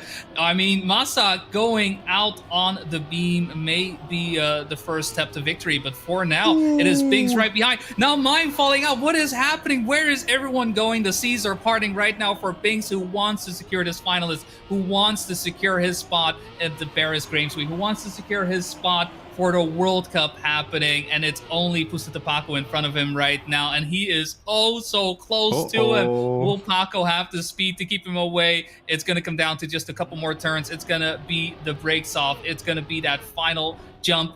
Let's see. No! Paco does have to lead, but he clips over. That's it. Binks just needs to make the jump happen, and there we go. We have our first player from the playoffs making their way into the World Cup finals. It is going to be Binks. Yeah, and I mean, this was well-deserved. He had a couple of bad rounds, but like you can count them on one hand or with one hand. Yeah. So GG's to Binks. What a performance from him. And well, we still played out for one more spot. The other two players who do not make it drop into the lower bracket final or consolidation final, whatever you want to call it, where the brackets are getting merged together, the upper and lower brackets, and two more spots will be distributed for the World Cup of this year. But of course, this is something for the future. This will be happening tomorrow because the stream will not continue after this match, probably with other matches that are still ongoing. But tomorrow we're gonna like just complete the bracket, and we're also going to have the grand final where the seeding is going to be set, because the first position is very, very important, because you just going to create your own bracket like this. You have the top seed, you're in a different bracket than Otak, who is the defending world champion. But here we go, next map, and map number 1 again. Mime, Paco and Massa fighting it out for one more spot in the grand final. Yeah, and for now, it does look like Massa is not going to be part of the conversation. And actually, Mime right there with a bit of a clip does mean that Pusita Paco could secure himself a relatively easy 10-pointers. When I say easy, I mean there is no one as nearby as you would expect. But even then, it doesn't mean that you can just take it easy. It is still Massa and Mime you're going to have to deal with and contend with. But it will mean a nice 10-pointers, put himself in 113. And with that, another first place could have put himself into finalists. Massa on 110, though, if he most likely will hold on to the second place, considering 116 will guarantee him at least another finish to put himself into finalist mode. I could very much see ourselves getting into triple finalists here. It's going to have to come down to Mime, honestly. Yeah, it comes down to Mime, of course. He would have loved to see a second position in this round. Like this, he still needs to finish 2 rounds. It is Massa who just has to finish. Yeah, and Mime needs to get at least second place in both of those rounds. Paco preferably has to win this round, and then we have a double final situation on our hands. Unless every player, of course, finishes the rounds. Paco struggling severely at the start, and I think also Massa floated at the start. Something that I've just realized a little bit, but I was not quite sure. I need to check Massa's stream for that. He's also streaming his POV, full focus, no microphone, so make sure to support him there as well. There's plenty of POV streams and casts as well happening if maybe a match that we are not casting is happening. And you want to see that? Make sure to browse the Trackmania category on Twitch and you will find the match eventually. But right now, Mime leading. I mean, the round is kind of only for Mime to guaranteed be in finalist in the round after the next round. So he just has to survive and get that 10-pointer across. And we could see a triple final situation, because Paco and Mime need to deny Massa in the next round, who will be in finalists in round number 3. Good time for Mime as well, only 0.3 away from his world record. And well, this is Massa against Mime and Paco literally for a triple final situation. Yeah, it's going to be, well, it's ITB versus Massa, right? That's what we're watching. That's what we're spectating. You thought this wasn't 2v2. Joke's on you. Here we are. That would be something. But even then, it's there's only room for one more, right? It doesn't mean that these players are down and out, but you know what? Crash into a wall like that, and you will be out of the running. It is Mime who does make the crash happen. It's going to be up to Pusita Paco right now to deny Massa a position in the grand finals. For now, both players very close to one another. Paco has the advantage, but only just. We see the difference once again in lines. Massa with the wall bang, Paco with the drift, and Massa coming out on top by quite a bit, actually. Just 0.2 of a second ahead already. But that may all she wrote. It really comes down to any and all mistakes we have seen at this track. With the bumpy roads here and there, it can lead to some issues. The waterworks may be flowing here and there in some awkward ways, but Massa cool, calm, composed, just taking another dip in the pool like it's no big deal. Loses a bit of speed right there. Paco able to catch up a tiny bit, maybe enough for him to get the snipe on this final turn onto the plastic. Bit more speed out of the wall right there. It's coming down to the final line. It is Massa. Paco unfortunately falters right there at the end. Massa shoots forward. And it is going to be an amazing final happening right here, right now. Honestly, it was so close from Pusta to Paco, but it is going to be Binks. It is going to be Massa moving on. Just beautiful, beautiful driving right there. It was nail-biting to the line. But Binks and Massa coming out on top in a stacked lobby. So Massa qualified for the World Cup this year as well. And we have one more match here that we are focusing on. Epos was completely dominating this one. And then we have Gwen, Melio, and Coco still fighting it out. The Frenchies, only one of them can make it into the next round. This is the lower bracket, guys. But happy to see Massa going through. That his practice paid off. And he can maybe take it a bit easier at XP Evo, that he knows that he does not have to worry about that, because at XP Evo 1 more seed is getting determined to the best performing player who has not qualified to the World Cup already. So usually, or most likely, the first person. But who knows, maybe it could also be seed number 2 or 3 if Massa wins XP Evo as well. This could happen, of course. But yeah, here we go. Gwen is in finalist, and very cool to see that also was checking out Massa's reaction. He's very happy about that. He was streaming his POV, so definitely check that out, of course. Very, very good to see that. And of course, commiserations to ITB, to Mime and Paco, who did not make it. And here we go. Melio and Coco could get eliminated. And it is looking like Gwen has a good start, but Coco is ahead, but only by 0.1. And look at this wallbang. Oh no! What just happened? It was Coco wobbling and Gwen with a mistake on the transition. Yeah, just horrible timing for that. But nothing's over just yet. All right, hold the presses. We're not there quite yet, though, with Gwen being still behind at the moment. If only, right? If only. That's very much one of these situations. But for now, it is Coco on first place. Would put himself on 119 points. Just that 1 point away from finalist. Emilio holding on to second place would mean that we could have double finalists happening. But even then,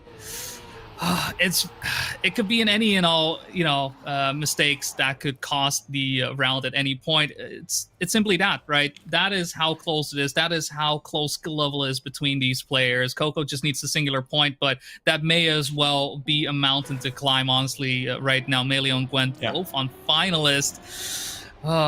It's too close to call, honestly. I'm very curious to see where this will go. Yeah, the thing is, you do not want a day 2 Gwen. You want to nerve this guy because he has a lot of hours to practice those maps. Of course, he still has to sleep, but he could get 5 hours into the maps, 1 hour on every map, and this could be huge for Gwen. And I think could also be a contender of maybe even going into the grand final. I do think so. Oh, but this was not a good line from Gwen, slowing down dramatically here. And right now he's behind Melio, who's now in finals as well. Gwen with a beautiful eye set, though. Good speed over that sector, going insanely close there to the wall, and this Melio crumbling under the pressure. So it is only Gwen who has to survive the map here, the remainder of the map. Melio with the DNF, so Gwen just has to survive and needs to clear that jump and the bug slide. Will he do it? I think Gwen is so cold-headed, winning the most prestigious Trackmania tournament back in 2023, the Ascension tournament, and he knows that he's able to perform under those kind of situations, and he does so. Gwen is through into day number 2. And this rhymed. Yeah, just securing that spot, knocking Coco and Melio out along the way, but we missed Epos picking up the win in the match right there, moving on to the next round. I mean, we saw he was struggling during winners round 2, and does seem like he is going to be able to continue his run in the lower bracket tomorrow as well for day number 2. But another lower bracket match on our hands right here. It is Richie, Nako, and Razi at the moment contending for a spot into the next round as well. And Nako needing to deny both Richie and Razi. who is the one that moved on as well? I don't have the name in front of me right now, but I'm sure I can figure it out. Even though it does look like we're going to have our finalist be secured. It's Richie or Razi, and Richie does have the advantage by about a half second. Nako comes into the fold for just a tiny little bit, but I don't think it's going to be enough. I think Richie is going to be able to close this out. Just get this final turn around the plastic. In we go. Bob's your uncle. Richie with the win right there, knocking Razi and Nako out of the tournament. Yeah, and Razi again, so close, losing a double final situation, I think. Okay, it was Granadi. Okay. So Granadi is going through there. I think this was to be expected. But yeah, Razi, I think he's one of the players who lost the most double final situation against him, or like when he was in this kind of stuff. I just remember losing him losing 2 double final situations against Charles, who we have seen. Unlucky for Razi, but it wasn't meant to be. And I think this concludes day number 1. Unless, oh no, we will probably still have an interview, but we do. From the matches, let's say like this. So I think we're gonna have an interview here very soon. But let's talk about what happened today, because I think we have seen quite a lot of mess ups. Let's say like this. But actually, our interviewer is ready, so maybe we can do that after the interview. So let's see when he's going to join. Yeah, we'll just wait for a little bit. We're ready. We're ready. We're ready. We're ready for the interview. I don't even know who we get. Maybe Massa. It's a surprise for you then. I already let them. Yeah. It's Massa. It's Massa. Yeah, it's Massa. Okay, so we need to join. I wanted to surprise you. I thought, it was a bit of fun. I haven't seen you in a while. Like get you a little surprise. Like, hey, it's Massa. But that's good. Yeah. So do we mute ourselves work on now it next in time, VMix guys. call, or do we mute ourselves in VMix? No, it should all be coming in here. Because he is in the other channel. I think we need to mute ourselves in here, because else I hear you double, right? I don't know. Yeah. Yeah. All right. So I'm gonna join that. Right. Hello. Hello. Massa? Yes, I can hear Dennis. you. Thank you very much, man. How are you feeling about it, man? Extremely proud, to be honest. Extremely proud. Yeah, And I mean, really you were happy. Yeah, you were streaming your POV, and like right after you were qualifying, I checked it out, and it felt like you couldn't believe it yourself. Maybe you want to run us through the match that has happened? I mean, sure. Well, I met Paco being Smime in that last match, right? And I already played Paco 3 times. So I kind of knew what to expect from Paco, and I beat him so far always. Then there was Binks. Binks wrecked me, to be honest, before, so I knew that Binks is going to be the favorite. And I kind of was aiming for the second place, like either way, which I did in the end. And I had really 2 bad maps, and I knew those maps are going to be bad, so that was okay. I got really rarely any 10-pointers, like so many rounds where I got like, I don't know, man, like 100 behind and +6, so that was kind of annoying. But I knew that spin-off was coming, and spin-off, I don't know, I won so many rounds the entire tournament, kind of carried me that map. So I just kept my cool, and yeah, well, I gained a lot of points on spin-off to then have a small advantage onto the finalist. Yeah, that's kind of sums it up, the match, I think. Yeah, well, I think it was an up and down for you. For me, it felt like, because we were watching a lot of matches from you, you had 2 really strong maps with spin-off and wave control. Castlemania was okay for you. And then Road Cage and Secrets, where, sometimes you were absolutely in the mud on those. So it seems like you have a clear path now for the World Cup of what you still have to work on, right? Yeah, that's true. But I have to say that it always comes down to like because there was not so much time with the maps. I feel like it's always different, like day by day. I know we only played 1 day today, but my practice is different. For example, Roll Cage was one of my best maps in practice. Secrets has always been my worst, so like it didn't really make sense today for me in that regard. But I know what to work on. We'll see if it's worth working on it or not. But just gotta stay positive, and I feel like it's all about momentum, I would say. Like, how's your day feeling and stuff. So I think tomorrow will also look different than today for what's left, because I think new day, new people, kind of. We'll see though. Yeah. But with Binks, you have a very, very hard opponent to beat, right? So this will be very hard. But I do still think that you did fantastic, because I think you were like losing control in this match. But eventually you came back, also due to DNFs from Paco and from Mime, of course. But there was one thing that I kind of want to talk about, and after that you can ask some questions. What was that on Castlemania? What was that line? Yeah. Was it intended? I prefer to not speak about it. Yeah, it was intended. Yeah, it was. It almost paid off, right? Or did it pay off actually? Yeah. I was I think fourth, it I One think. position. Yeah. Yeah, because I play with 1-2, yeah. cars on when it matters, so I just turned cars on real quick. I saw it was fourth and it was close for third and second, so I just there's a small line potentially, but it's so buggy. It's just something like it's like this is kind of the joy of Trackmania, in my opinion, when it comes to competition. Like a strat, quote unquote, like that is kind of nice to have. Shout out to Aurus, by the way, he found that one. Cool. Because like I was fourth anyways if I got in a normal end, so if I respawn or not, it doesn't matter. So that's why I tried there, and I feel like that's kind of what the joy of 2v2 as well. When you have nothing to lose and you can just go for it, but you have to know it by having cars on or splits. Well, just splits won't help you either. So that's I kind of enjoy such moments. So pretty good question, to be honest. Yeah, it was something we had on our minds, but yeah, I'm very, very happy to hear that was intended, because we were all baffled that was even possible. I think from what we've seen from tournament, I think that's clear to us. One of the things that we were discussing going into the tournament itself, because of players playing offline, right, is obviously pace, right? What is the pace looking like? Where are people at?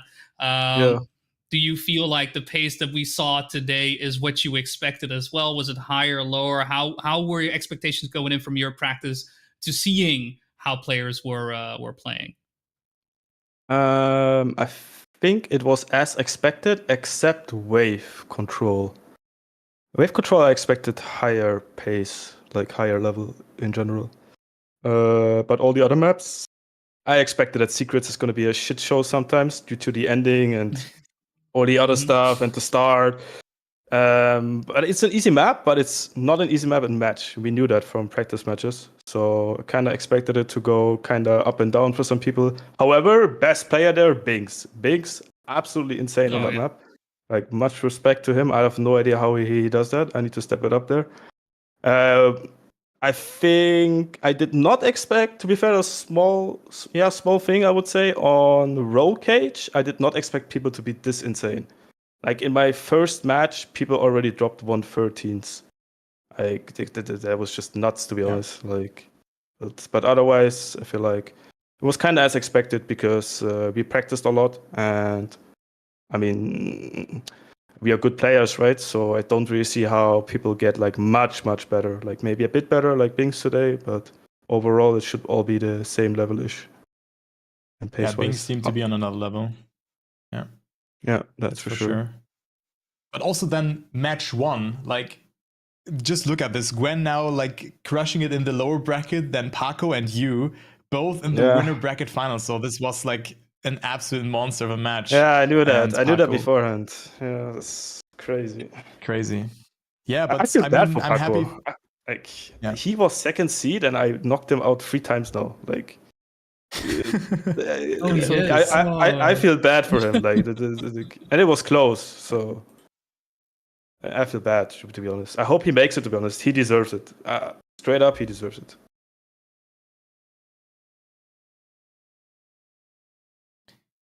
Do you have anything more, Boney, or? No, I mean, I the only questions I would have, I feel like, are a bit too much on what would you do tomorrow, but I'm not going to ask, too much into that. I think in that regard, right, it's a very comfortable situation to be going into, knowing you only have one match to play, knowing you already have that spot for the finals happening in just a couple of weeks. I mean, that's just, I mean, I can imagine it's comforting, it's relaxing. You already heard it from your emotions, right? You're quite happy, which makes sense. You should be. I'd be very surprised if you weren't. But no, I think one thing is more, we've seen lines come out, we've seen things happening. I don't know if there's anything, like you may rewatch and be like, oh, I'll implement into your gameplay. Or would you say, nah, I'm happy with my lines. This is it. This is what we're working towards, and we're just going to perfect them. I don't really like. I was confident with my lines, to be honest. Like, I don't really see anything. Like, I just need to work on like one or two things, and obviously just grind the maps more. Like, that's gonna be the task after XPO. So yeah, we'll see. I definitely agree with that, because like in some situations you touched or you had a different line in that sector and you were still able to like just get it across. You have a deep understanding of those maps, and I'm really happy for you, Massa, as well, like more on a personal note, because I think you proved everybody wrong today that you still are one of the top players, and I'm very happy for you that you made it, actually. Thank you very much, man. Much love to you. Much love. Couldn't agree more. I mean, it's been great seeing you play. I know from like results this year, it's looking for that win, I can imagine. And I mean, this is just the first step, right, to not just a win, but possibly the biggest win of the year in that regard. So congratulations on your performance once again, and thanks for joining us. I appreciate that. Thank you Thanks very for much. The interview. Yeah, thank you as well, man. And good luck tomorrow with the cast. Yeah. And good make luck sure with your to match. motivate Granadi. Yeah. Oh, I have one more match, right? Oh yeah, You do. Okay, It's very important. Play for I'm first. just gonna ask, who are you picking for the match? Yeah. He does. I actually forgot. I'll be honest. I did not think about. I was just happy to qualify. Oh god. Okay. Okay. Interesting. Okay. Thank you very much, guys. Okay. Yeah, see ya. See you, you. man. See ya. Caught him off guard a little bit there, but that's okay. There was a pretty emotional interview, I would say, because like Massa was not doing too well at Comic-Con Baltics, for example, and then he was like, yeah, I'm gonna prove everybody wrong, and he definitely did. So I'm very, very happy to see not only a friend going through, but also a person who is kind of getting doubted every now and then. I mean, already when Massa was coming to the competitive scene in Trackmania, right, from the tech background, everyone was like, yeah, what is he doing there? And well, he shows that he's one of the best of all time. So very, very good to see that. Yeah, definitely. And I think for those, that speak French, I know Binks was being interviewed on the French side. Obviously, the other player making it true, and not just that first player to make it true. So very, very interesting to see both Binks and Massa tomorrow for the grand finals of the playoffs. Only 2 players can join them. And I mean, we've seen Paco, we've seen Mime. They tried this time around, they fell short. I could see them coming back, but they'd have to do it from the consolidation finals. But it's going to come down to, well, who do we have left? We have Wizzy, Jan, Epos, Richie, Tween, Pac, Gwen, Granadi. Just a couple of names that you may or may not have heard of, still in contention for those 2 spots in the finals happening in just a couple of weeks. I'm looking forward to it, man. Tomorrow, we're back. We're doing it again. Yep. It's going to be Tomorrow good. at 17 CEST, we're going to be back, and we have 4 more matches. We have the lower bracket quarterfinal happening, the lower bracket final, the lower bracket semifinal, and then the lower bracket final. You cannot have a final without a semifinal, only if there's 4 players playing, of course. And then there will be the grand final happening as well, where we not only crown our top player that will be seed number 1 and will open a new group and then pick players alongside with Otak in their group, but also we're gonna see the pace from the players. Maybe they're a bit more relaxed in this match, and there's not too much pressure on the line. So I do look forward to this. And 12 players have made it, and from those 12, 2 have qualified, and 8 will be eliminated tomorrow. So only 2 of them can make it additionally. I do look forward to that. Boney, this was a blast casting with you. I hope you guys were enjoying it as well, and I'm very, very hyped for tomorrow. I'll leave the last words to you.